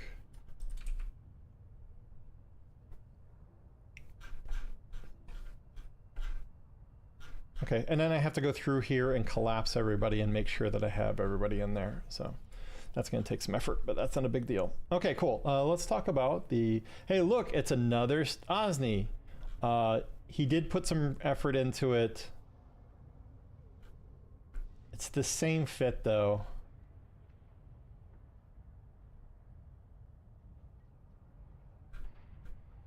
This is a dual prop one, so... Blah, do I put another Osni in the stupid fit? I guess I do. Okay, cool. Let's go ahead and do edit here. Go down to Osnis. The next... See, there's just so much more detail in the other guys' fits, and this is Brodsky Suites B4. There's a reason why this is one of the more popular ships, too. So, I mean, it's not like it's not without merit, so...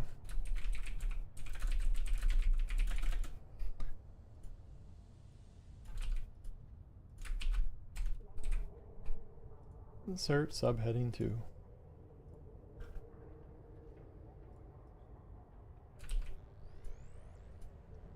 Insert code block. Blah, blah, blah, blah, blah. That's the thing, is I don't even know how to deal with like a fleet of Osnis anymore, just because it's so high DPS and such long range, and they can pull range so quickly. I mean, this dual prop, for instance, not the fastest thing in the world, but for a cruiser, it's just like insanely fast. So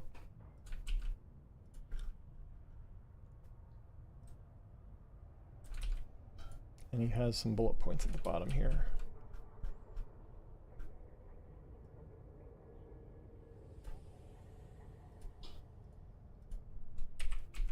I will say this, I prefer my wiki just because I can format it differently. I can go ahead and set these things to be broken up between the different sections. It colorizes it, so minor, I did a WCKG.net version of this as well. I can't remember what I called it, PvP. What did I call it? Standing Fleet? Nope, that's not where it is. Sorry, sometimes when I add new stuff, sometimes it's hard. Favorite ships, there you go. So I tried a version of this here, but it's the same thing. It's just, you know, flashbang version of it. So it's all white. And the problem is actually it's the pictures. Pictures were harder for me to edit in there, so I chose this version instead. And also that way people can edit their, as ships get updated, people can actually, if they want to, they can go ahead and edit and change their ships, and they don't have to ask and wait for me. So I originally wanted to build my my guide inside Eve Uni, or in Eve Uni's thing, but it wasn't a possibility at the time. So that's why I ended up making my own. I didn't want to. I got forced into it. But now they have basically said, please, we want your style in our website. So, okay, let's look for the stiletto. This is the last, that's Malediction. This is the stiletto. Okay, cool. So this one's gonna go here. This is a fantastic dude. I can't stress enough how good Plas is. Plas is the guy who went ahead and made this fit. This is the Raptor. The Raptor is an incredibly strong ship. I said that about a lot of ships today, but the Raptor specifically so. Oh, this is actually the Crow. Oh, not even the Crow. Raptor. That's too bad. I thought it was the Crow or the Raptor. That's too bad. Crow, not as good. Raptor is better at its job. Sorry. They have different jobs though, so. Give me a second here. That's the Malediction. This is the Kitsune, and then I think this is, yeah, this is where I want to put it. The Crow is still a really good strength, but the Raptor is such a good ship at what it does. There's the idea of being good at your job inside Eve, and the Raptor is, if you're looking for fast tackle, it's just like perfect. It cannot get better because it's maximum tank, maximum speed, and it's just really good at what it does. So, and this is an Instalock Crow he went ahead and put together here. So, let's see if I can just do this. There's a chance this might work. It does not. Okay, cool. Let's go ahead and copy image.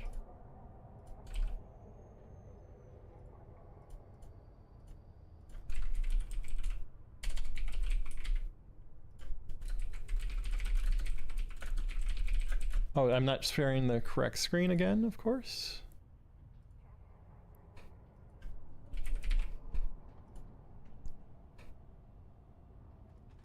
And hopefully if other people have problems with me later on, why didn't you include my ship, they can use this as a reference. Hopefully I make justifications. Okay, cool. Already copied that part. Already has ammo. Okay, sweet. And we can go ahead and insert the rest of the Crow.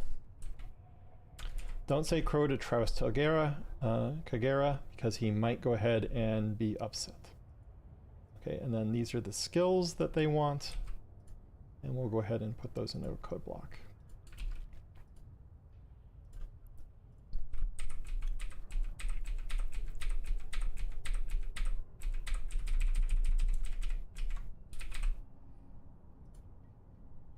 Okay, sweet. That works. And then no special formatting here. Just saying, the Crow is just a really fast ship. You can put a nullifier on it, but then you go ahead and remove any ability for it to go ahead and lock things, and it just nerfs the crap out of it. So it's just difficult to go ahead and deal with once you've gone ahead and put that nullifier. Beat that nullifier out though, it's just like impossible to catch. I'm really frustrated with trying to catch those. So okay, Moa Blaster. You didn't put the exact fit here. Yeah. Warrior. Okay, we're gonna do a vibe check here on this guy. I hate doing it, but you know, I know he's a good pilot. I know he's lost a bunch of ships. See if he's lost one of these recently on the MOA. Is he flown it a bunch? He's killed 40 things in it. I'm not a fan of the ship. I think that it's bad at what it does. Fight me. There are better ships for what it does for less price. Just because it's too slow, it doesn't tank enough. He's using T1 blasters. It's incredibly cheap, don't get me wrong. But I'm not a fan of the MOA. And I think the cruiser section of the world will go ahead and back me up there if I go ahead and look at cruisers here. Cruiser group. And we go to the top. Again, none of this means anything, it's just my opinion. I'm the one doing the work, so I'll do the work on things I think are useful. So here's the caracal, here's the vexor, here's the thorax, here's the rupture, here's the stabber, and then here's the moa all the way down here, down in Fantasyland. And the funny thing is that the bellicose is like picking up traction with their stupid ham setup. We don't have a bellicose in there. I would love to have a bellicose in there, but just the moa just isn't being used as often, and it's dropped a lot recently. I don't know if you can see the recent usage, but it's just dropped in the toilet. It's just not being used at all these days. And you can kind of see that over time here under stats, I think, on how many kills it used to get. It used to be used a ton back here in 2020. It was used amazingly in 2017. It was just a really strong ship. And then 2014. And then now in comparative, you know, we are barely breaking 2K. And again, this doesn't mean anything, but if you compare this to like one of the other ships in that list, let's go ahead and try and find one here. I need to go to stats. Oh no, I need to go to ranks. I need to go to cruisers, actually, sorry. Let's compare it to the Mauler. The Mauler being used now is breaking 2 and 3K regularly. This is a better, it's a more popular ship being used. Again, these numbers don't mean anything, just means it's being used a lot more. So anyway, I'm skipping the MOA. I'm sorry, Linus. Okay, this is one from Mazik Card. He did a very good detailed thing on my website. I don't think I'm gonna copy this one over here because I don't have anything special that's not in the other one. I will go ahead and just link the I don't want to copy things twice and have to edit it twice. That's the problem. But I will go ahead and grab this guy here.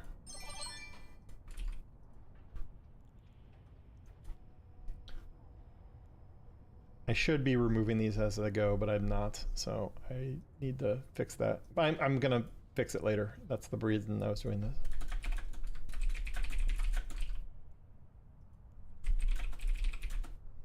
Okay, cool.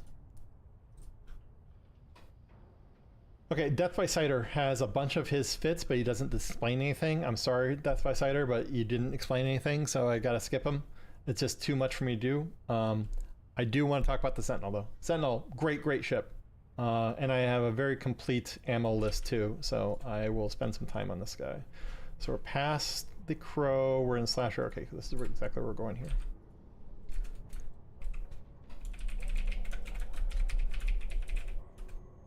And we'll insert.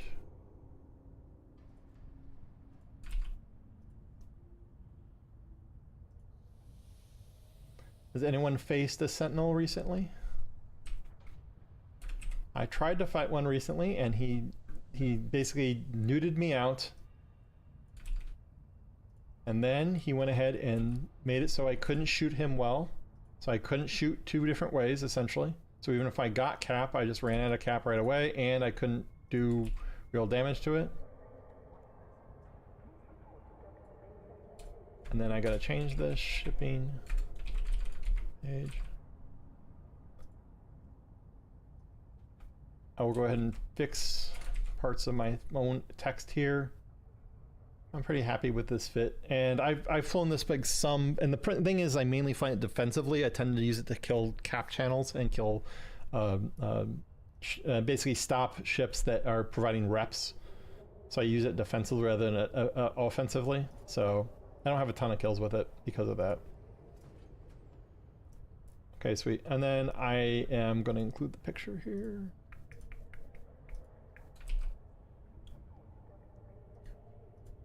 One's actually might work.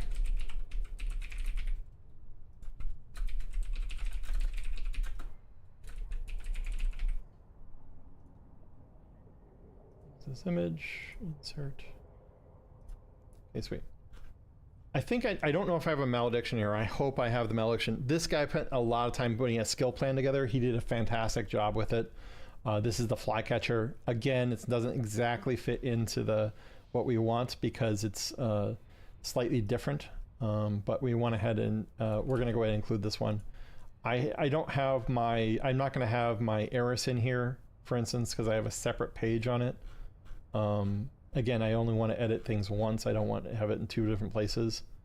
I might end up having to move a bunch of stuff into the Eve Uni website from my website at some point. I don't know when I want to do that. It's just going to be a lot of work. And the copy and paste is going to be just painful. Code block, blah, blah, blah, blah. He's got 2 different versions in here.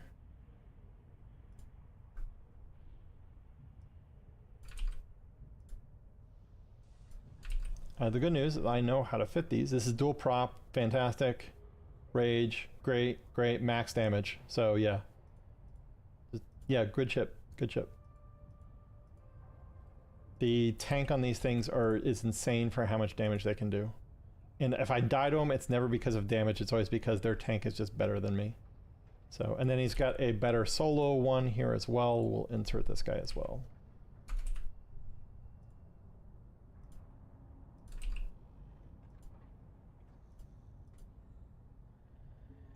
Again, I'll grab his name here. I'll go back through these and edit these at some point here. I'm sure that everyone who's played has been killed by a flycatcher at some point, and again, the damage, and note that he doesn't have a cloak on here. Actually, are they that different? Using Republic Fleet.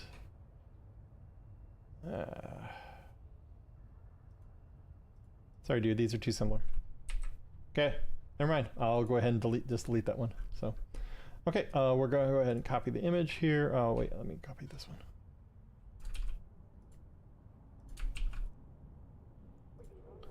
I'm going to go ahead and change these to bullet points.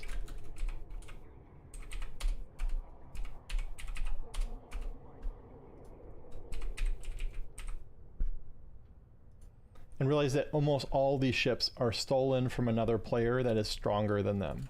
I cannot stress enough that stealing fits from other players is the best way to grab fits.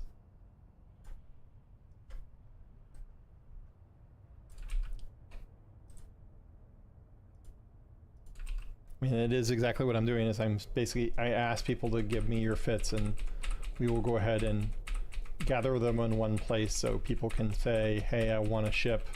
Because the problem is everyone just shows up, and if you're in Standing Fleet tends to move pretty quickly. If you have everyone show up and practices that they're convinced they'll just go max DPS, they end up warping at the wrong time, they get caught, they are slow to escape, they just have a lot of problems.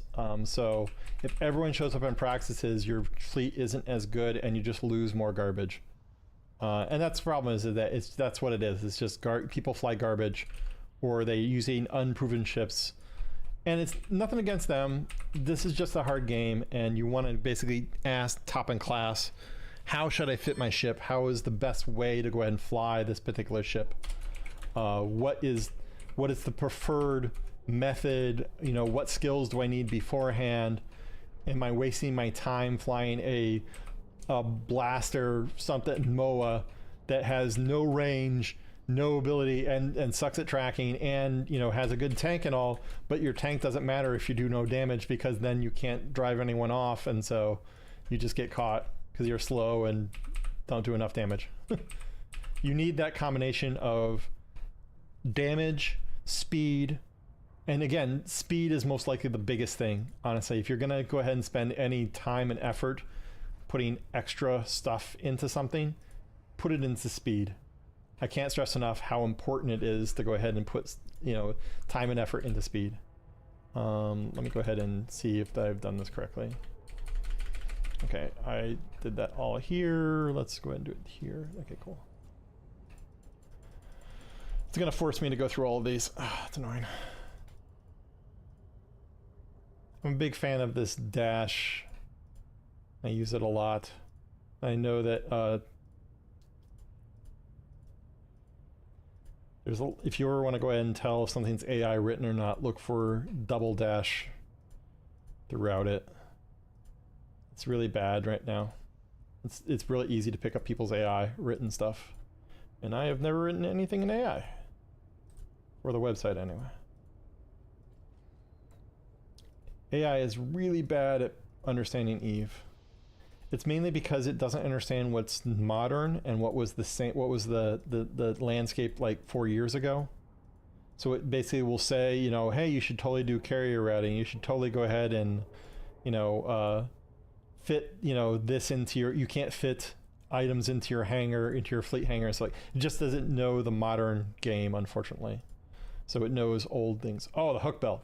Fantastic ship. This thing is just a monster, and I wish more people flew it. I have not flown it as much as I would want to, for sure. But the Hook Bell is just a great, great ship. The nice thing about it is it just has the really good combination of the, we talked about damage, we talked about speed and stuff like that. You talk about tank. It has all those things. At certain ranges, it's just really, really good. And it's really inexpensive. Let me go ahead and copy the right version here. I copied the right version. Okay, cool.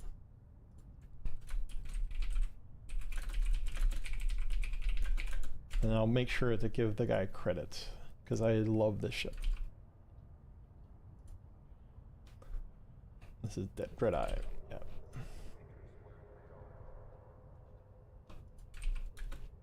This is a dual prop. So basically after you get scrambled, you have another thing that can help you. And that afterburner can make a huge difference in fleet fights. So, and he's done a really good job with ammo too, which is important. I need to change this. Paragraph 2. Sorry, editing is so slow. We'll go ahead and grab, did he do a picture? He didn't do a picture, so we'll grab a picture for him.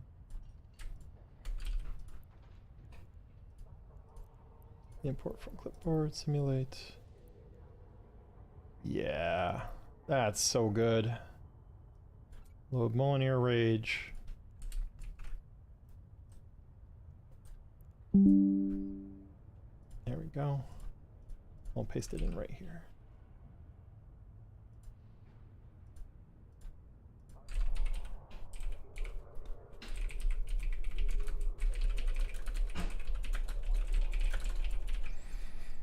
I don't know if you guys have fought against Hook Bell, and there's a couple different ways to fit it. If you fit a disruptor on it, it's really good against like catalysts, and you just do maximum range.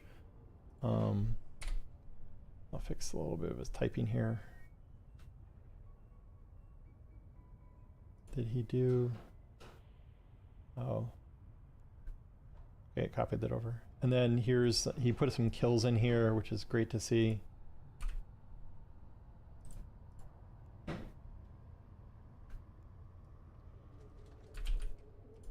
I will point out if I get caught in a Hook Bell, there's pretty much nothing I can do as an Eris. It just is, the tank is just a little bit too strong for me to go ahead and chew through it, and his range is wet around me, and the web just makes my life difficult, so I can't keep up with him. So what are you gonna do? Okay, cool. Okay, sweet. Did I get everything in there? I got his, I didn't get his name. That's why I knew I forgot something.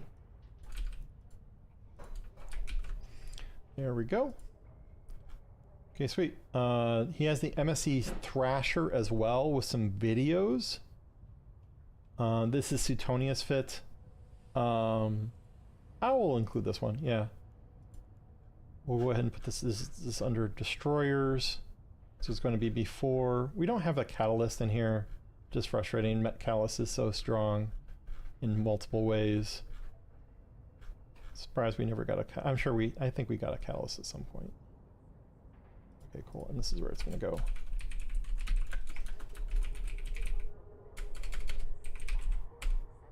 If I spelled Suetonia correctly.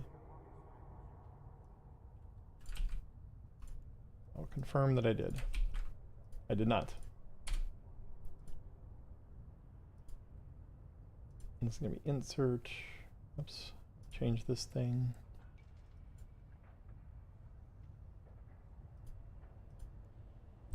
Cool, we'll grab all this guy.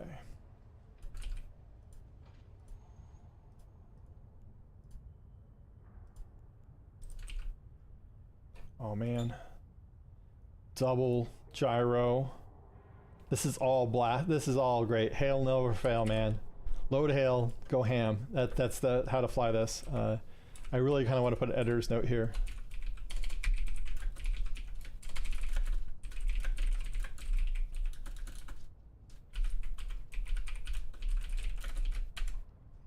Note it does not have a web. This can be very hard for people to fly because it doesn't have the web.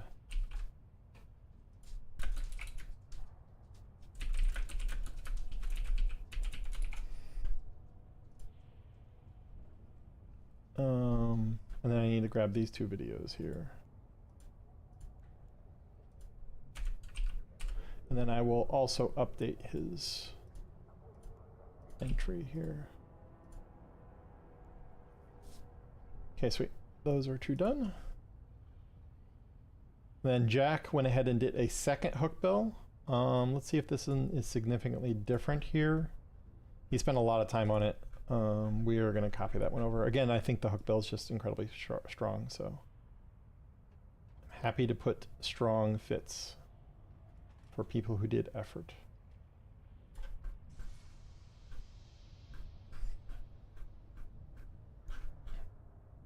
This is after slashers, dual prop slasher, Tristan, and then this is where the hook bill is. Okay, this is their Dreadbot. Let me see if it's the same fit, actually. I gotta split this out. Give me a second here. Double rocket launcher. He's doing dual web, which I like better, honestly. Dreadeye is not using the dual web. He's using dual prop instead, so I prefer dual web personally, but okay. We'll add this in here. Okay, and this is gonna be Jack after.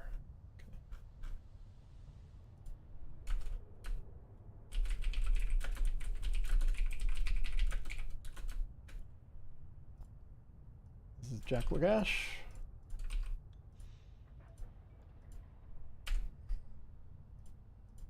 And then we'll copy in the stuff. I don't like his ammo. I hate it when people do the ammo like that. It should match the amount of ammo you have in the ship. Want a full clip. If you do +1 just so you know you're out, I think that can be helpful, but you know, I don't like the in-between.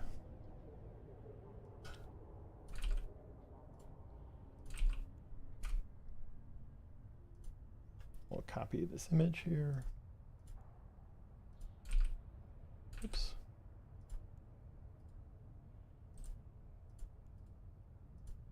Copy image. Let me paste it. Okay, cool. Wait.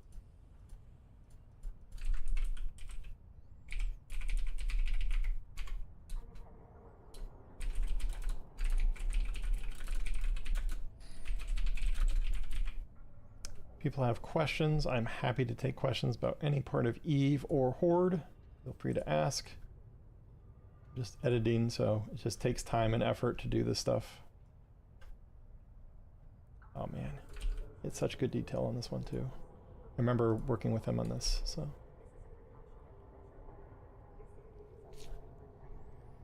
Yeah, the preparing is really important on a lot of these things. Knowing when to go ahead and engage is really hard, so. The Hound. And I'll put it in there. Okay, let's go ahead and find, this is gonna be T2 frigate, so it's gonna be below here. Before, this is the, after the Crow, so we'll put a Hound here. This is under Jack as well.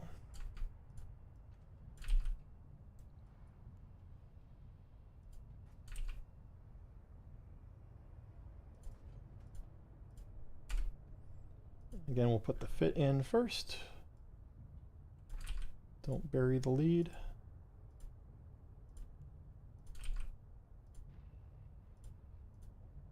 Unfortunately, I didn't get a ton of feedback on how people want this formatted. So it's been a little frustrating to not get any feedback. You always want to try and get feedback from how things could be better. So if you see something that could be better here, let me know. I'm happy to do the work associated with MediaWiki to go ahead and make it look the way we want it to. but unless I know, I can't really do much about it. So, and I put that one in there, and then we can go ahead and grab the ship fit.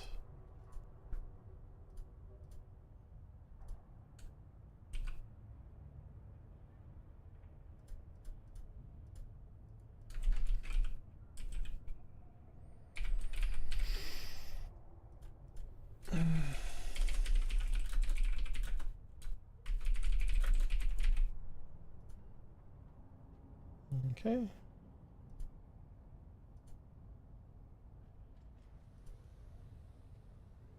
Yeah, this one, the thing is that the nice thing about this thing is that you have the bomb on here, you can go ahead and clear bubbles and things like that. You can struggle to kill the light tackle because you might kill your own light tackle as well. So it can sometimes be a challenge. How many are we at right now? I have this entire page and I only have a couple more of these. I did put my Mollis in there. I need to update that to make it more sensible. And Sophia went ahead and did a full guide as well. I got to link that one in there as well. I'll get that done. Okay, cool. We are currently on the Condor. Condor, great ship. I don't think it gets used as much. I don't know what happened to the Condor. I don't know if anyone does know what happened to the Condor or why it's gotten nerfed so heavily or why people don't fly it as often as they used to. If you have details on why the Condor might not be being flown as much, I would love to hear theories. I just don't see them as often as I used to. So, and I know that T2 has taken over a big chunk of that, but you know, it's still an incredibly strong ship. It's really good damage, really good speed, really good application. So he has more theory here. Here is this again. He's done the crappy ammo that I don't care for, but that's fine. I don't care right now.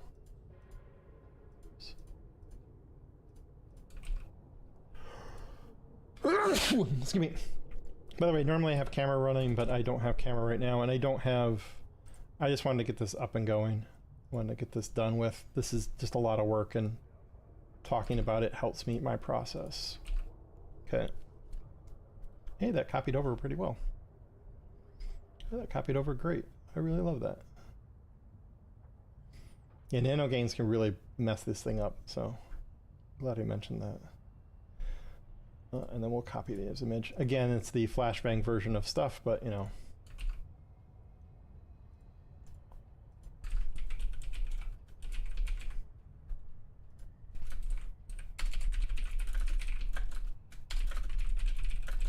Sure thing, Santos. If you have questions about Eve, I'm happy to talk about Eve while I work on this stuff. So I appreciate you being here. I know this isn't super exciting, but it needs to get done. I have reasons to talk about different ships. Hopefully newbies can find a ship that fits their needs as well. Oh, Wolf. Okay, so Wolf. I can't deal with these anymore, man. My Eris just gets completely deleted by these guys. They are too strong for what they are, no matter what version. He's got a very faction one there, but even just the T2 version of this is stupid strong.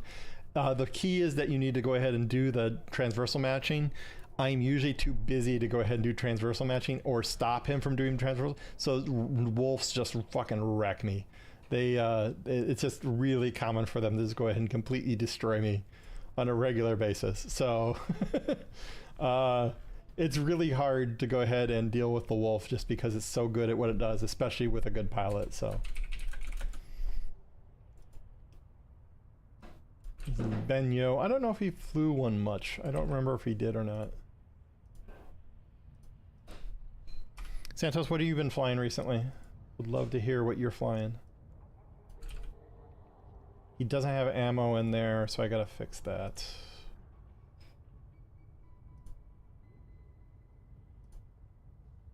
Let's find out if he's been flying it. It's an easy way to do it, and then you can get the full fit. I know he flew a bunch of ships. Yeah, here you go. Okay, cool. This is like the easy way to find if people are flying ships here. Let's grab his latest one. Oh, there's two of them. He is currently, he's still with Blessed Beans, cool. So, and this is the one he's in, and he had, okay, cool. This has the ship, the fit that he was doing, so we're gonna do in-game link. We're gonna paste this into Notepad in-game. I don't know if people are aware of this trick, but you can basically paste things to in-game link, and then you can get the full fit.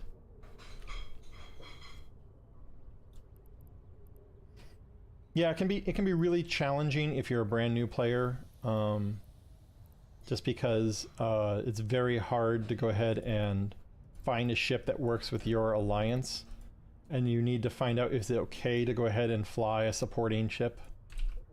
So, and cool, he has a fit in there, and we're going to call it the correct thing.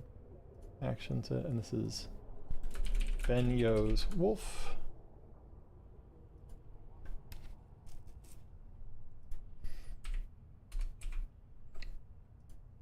If you want to try this as a tackle ship, if you have Minmatar Cruiser 5, it's just an incredibly good ship for a lot of different content. So I highly recommend trying it if you can. And then I'm going to go ahead and copy his the Eve Uni quick guide on it as well on transversal matching, because you really need to do this if you're going to be flying this. Okay, sweet. And then really happy with that, to see that ship in there. I knew we had a bunch of ships in here. Okay, so Maulus. I have strong feelings on this. I like my fit slightly better than this one because it's faster. His isn't as fast, and I just have an overdrive on mine. This is not the one I even use anymore. I use a slightly different one. But I will go ahead and put his fit in here along with another one here. So let's go ahead and close all those. And then did I mark this? I gave him the name. Perfect. Okay, so let's go find our Maulus area. We're going to put multiple fits into the Maulus area as well. There's Tristan, Slasher, and then what was next? Was that the Sentinel? I put the Sentinel in the wrong place. I got to move the Sentinel. I'll move the Sentinel now. So any hopeful, if you ever want to become good at editing wikis, change things when you notice them. I know it interrupts your process, but if you notice a problem, either make a comment where you can know that you'll follow up on it, or just change it then. I know it sucks, but do the work when you notice it. Don't wait, because you'll forget, and then you'll run to it later. You say, I swear I fixed this, but you didn't fix it. So it can apply to other things as well, other aspects of your life, but make the change early, basically. So, okay, there's a Slasher, Merlin, and then you're the Maulus here before Merlin. And we're going to go ahead and give our credit to Ragvsim, who I know is really popular in Standing Fleet. Great dude. And we're going to go ahead and copy his fit in here, and we're going to put my fit in there as well. I need to import his, it doesn't have it in there, so I got to manually edit it. So we'll fix this. He's using Artie too, so that's interesting. I'm going to put mine in first. And we'll go ahead and copy this guy in. Copy. Insert.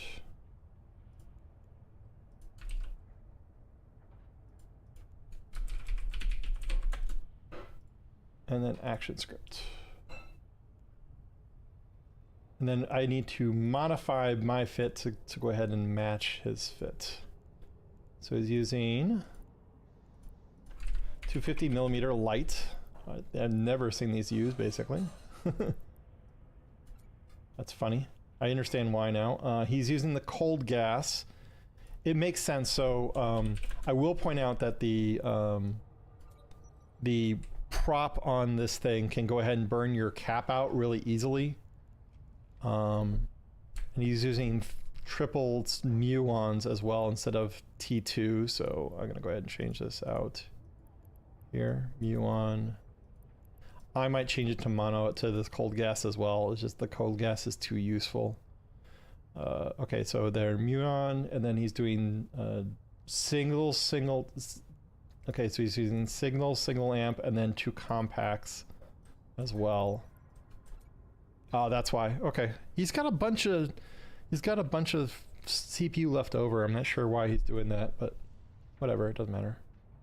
Okay, cool. He's using Acolyte 4s. I was using Warrior 2s. We'll put the Acolytes in there. He's using 4 of them. Not 6. Okay, we'll put all 6 in there. Okay, well, and then he's using EMP, not using Hail, he's not using Barrage. He has no targeting script in there, he has no extra sensor dampener. And then he's got EMP, and then he's using EMP and Proton. Used with. We'll put Republic Fleet Proton and EMP. And put the numbers he put in.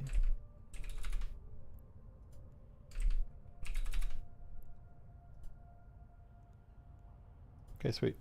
I'll point out that with Proton, it doesn't do that much damage, so it doesn't really matter what ammo you... It's just mainly for whoring to go ahead and show up on the kill mal, so... Okay, and then we're going to go ahead and call this. This is his Mollis. We'll do export, copy to clipboard. Sweet.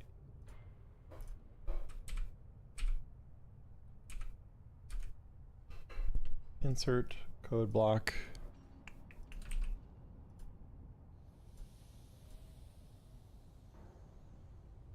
Okay, sweet. There is his fit. There is my fit.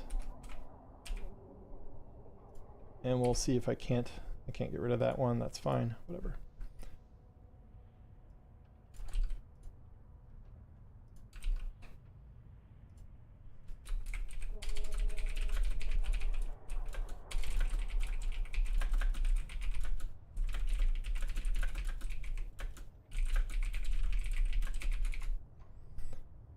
Now, the nice thing is that this version is cap stable, or almost cap stable. It's not exactly cap stable, but it's really, really good. We're going to go ahead and paste in this. And the how.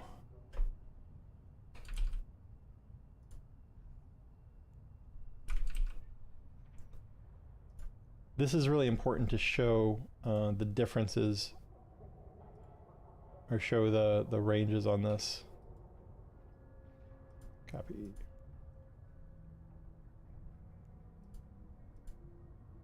I'll put this here.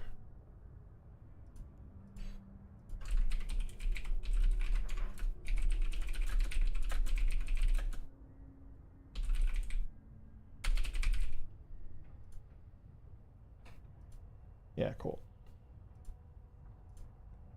And then we have to copy this guy right here, copy image.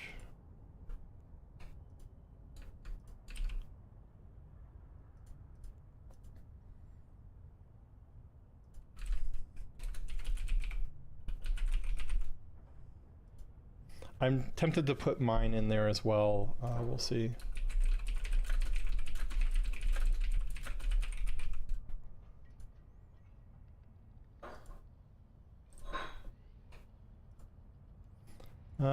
I will put mine in there too. It's easy for me to do. I already have it basically open. Just to reopen this, I will load Barrage in there, and I will put target range dampening, and to put a picture of how strong the stupid thing is. That works. I don't even have max skills on this character. I should at this point, but I don't.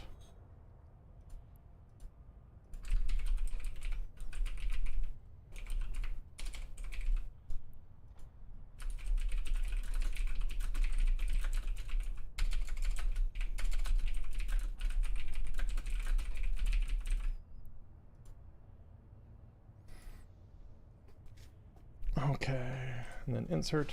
Cool. I got both of those in there. And if we put these side by side, it's pretty easy to go ahead and see the differences as well. I see. I don't know if I can open image, new tab, open image, new tab. Oh, I would have to save it.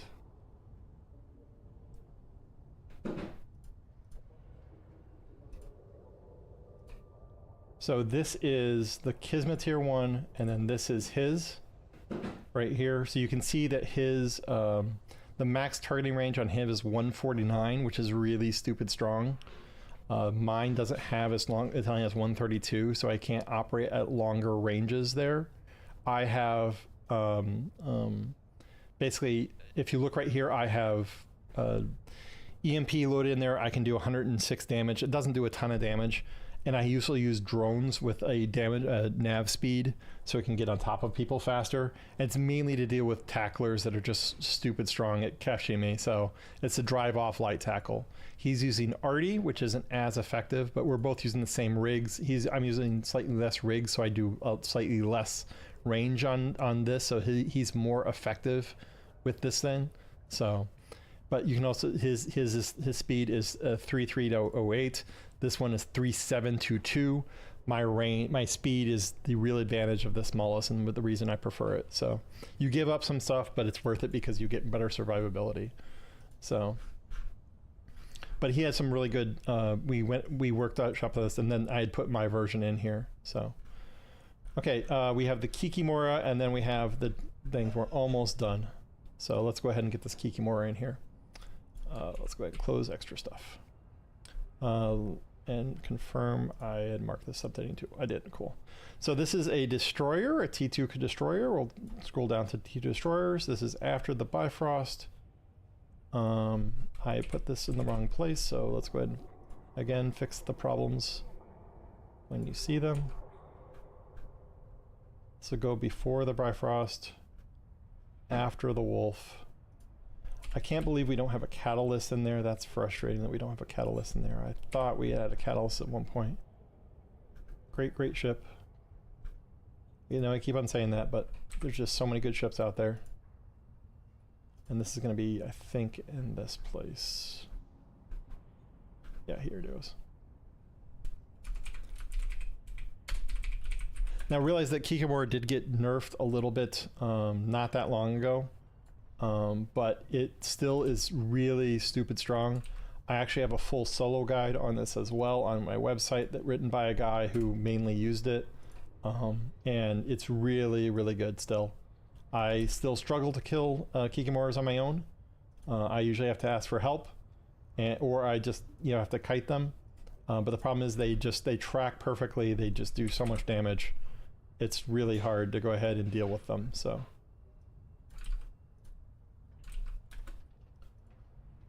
Note that he is using a T2 thing. You are using an expensive ship, so it's worth it for, faction, to go ahead and deal with the range you want to go ahead and be in.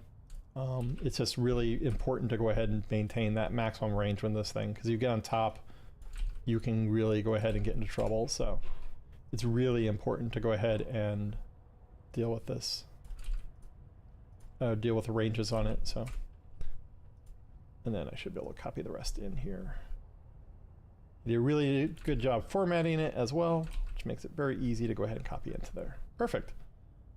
That's great. And then we can copy the image that he went ahead and put in there.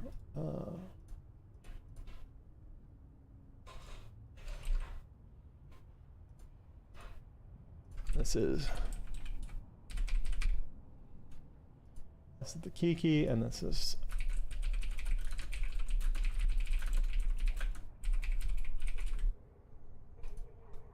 there we go. Use this image. Insert. Perfect. And then finally we have T1 attack frigates. I'm just gonna put this under frigates. I'll put this at the very top actually, because I think it's just a really good guide that he went ahead and wrote. So.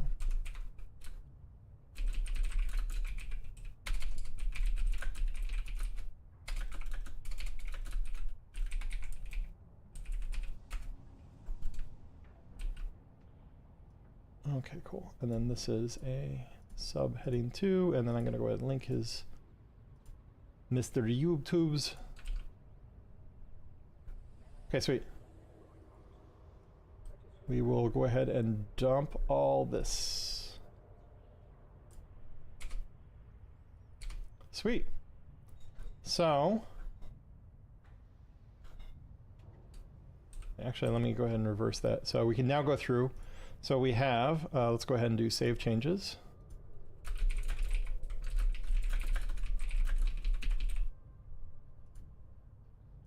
And then another capture. Okay, let's go ahead and go through what we got here. We have, let's see, Caldari Navy hook bell. We have both of those in there. We have the Condor. We have the Condor. We have the Crow. We have the Crusader. I don't think I got the Crusader. Oh, he just did a whole bunch of ones. So yeah, Kitsune, Hound, Imperial Slicer, Maulus. Need to put this here. I'll put my general one there, I guess. And then Maulus, Merlin, Malediction, Punisher we skipped, Retribution. I think we skipped that one too because he didn't put enough effort into it and I wasn't happy with the fit. I didn't want to fix it. Stiletto, we got 2 of those. We got the Slashers, we got the Merlin-ticians. We have, I don't have my Dictor one in there. I should add that, I guess. Thrasher's in there. Arbiter, I skipped. Blackbird, Caracal, Celestis all in there. Exec, Navy issue. I don't think I did the Executor, did I? I didn't think I did. Let me go take a look at that one. It deserves a place in here. He might have deleted it. Did he delete it? I didn't see it in there. I think he deleted it. That's frustrating. It happens sometimes. Problems with forums. Anyway, Rupture Stabber, Scythe, Ishtar.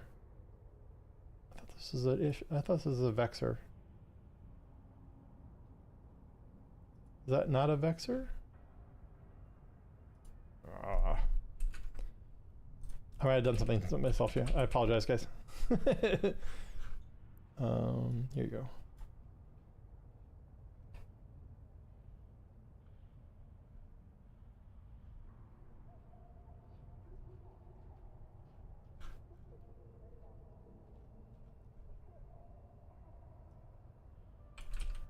I don't know why I have it as Ishtar in there when it's actually a Vexor.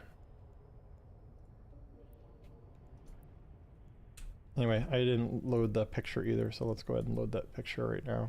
With Void, with Paste in there, and then with Armor Repair.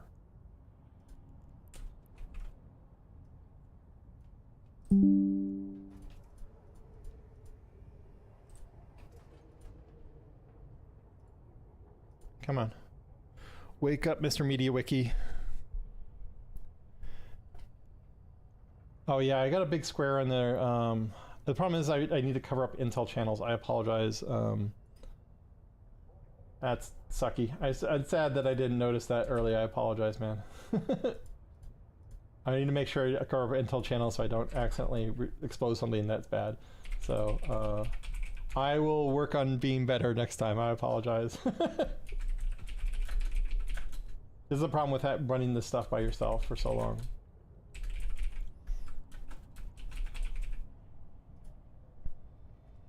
Okay, use this image, insert. Okay, sweet.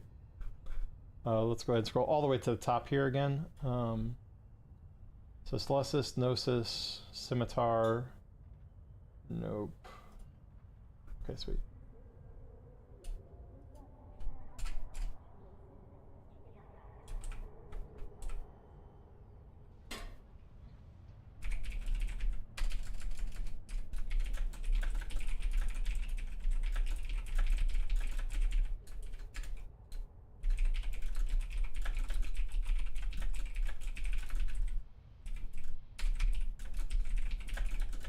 We'll grab our solo guide here. Mazik card went ahead and wrote a extremely detailed solo guide in here, and then we had there's also a Kiki avoidance here from Isaac Agnon. I'm gonna credit him here as well.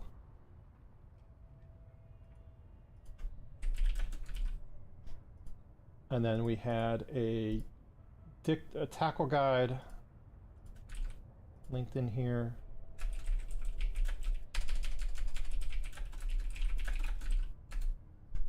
Then I had a dictor guide in here as well.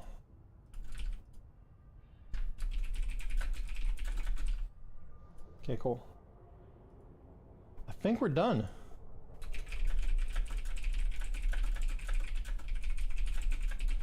So the last thing we'll do is we'll go ahead and get some feedback from people. We'll go ahead and keep an eye on this page as well to make sure that we are getting notifications if people are making changes to this thing. We can go look at the history as well to make sure, find out if anything else has happened here. I need to, I thought I favorited it. I did. Okay, cool.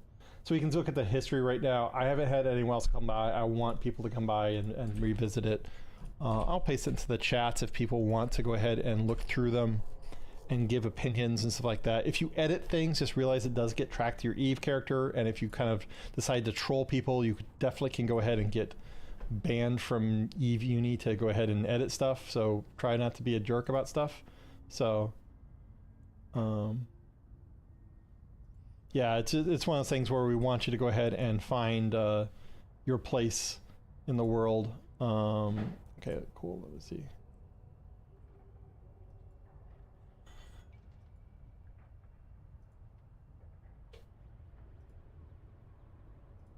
I got people being jerks.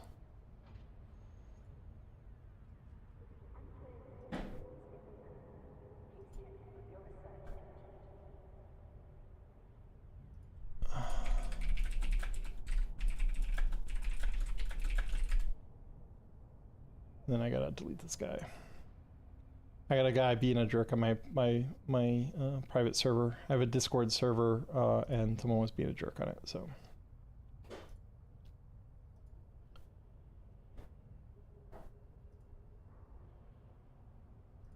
Where is this person? Members.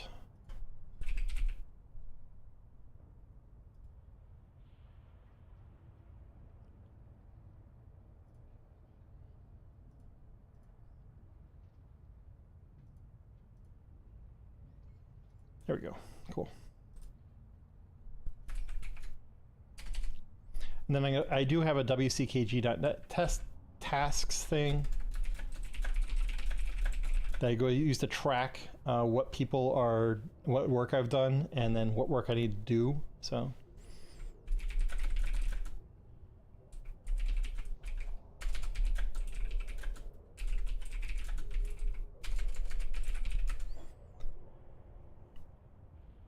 And then I'll announce that I did this work in a couple places as well, because I want feedback.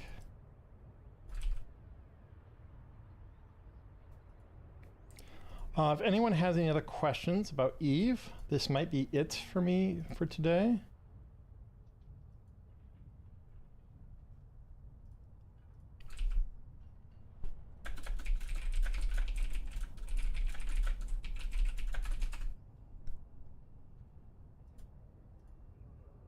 If there are no questions, I can just go ahead and end the stream as well.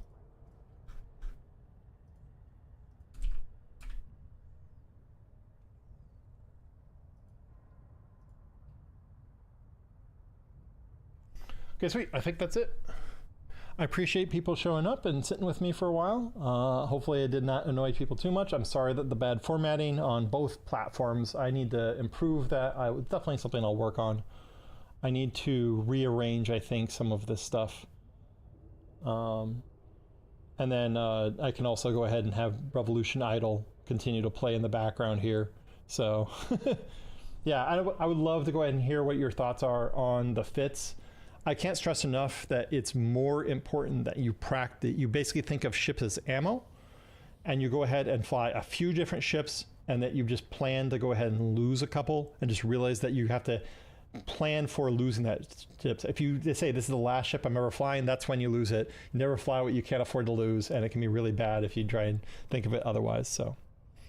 Okay, cool. Santos, I appreciate you showing up and giving some feedback. I'm sad I didn't notice that other problems I had earlier, but definitely appreciate everyone's time. So, cool. I think that's it for me. thanks so much. We will see you next time. This is recorded on YouTube, and hopefully it'll just stay on there. So if you want to revisit any part of it, feel free to flip back through. I'll see if I index it or not. I don't know if I will. We'll see how much views I get. So, okay, cool. We'll see you.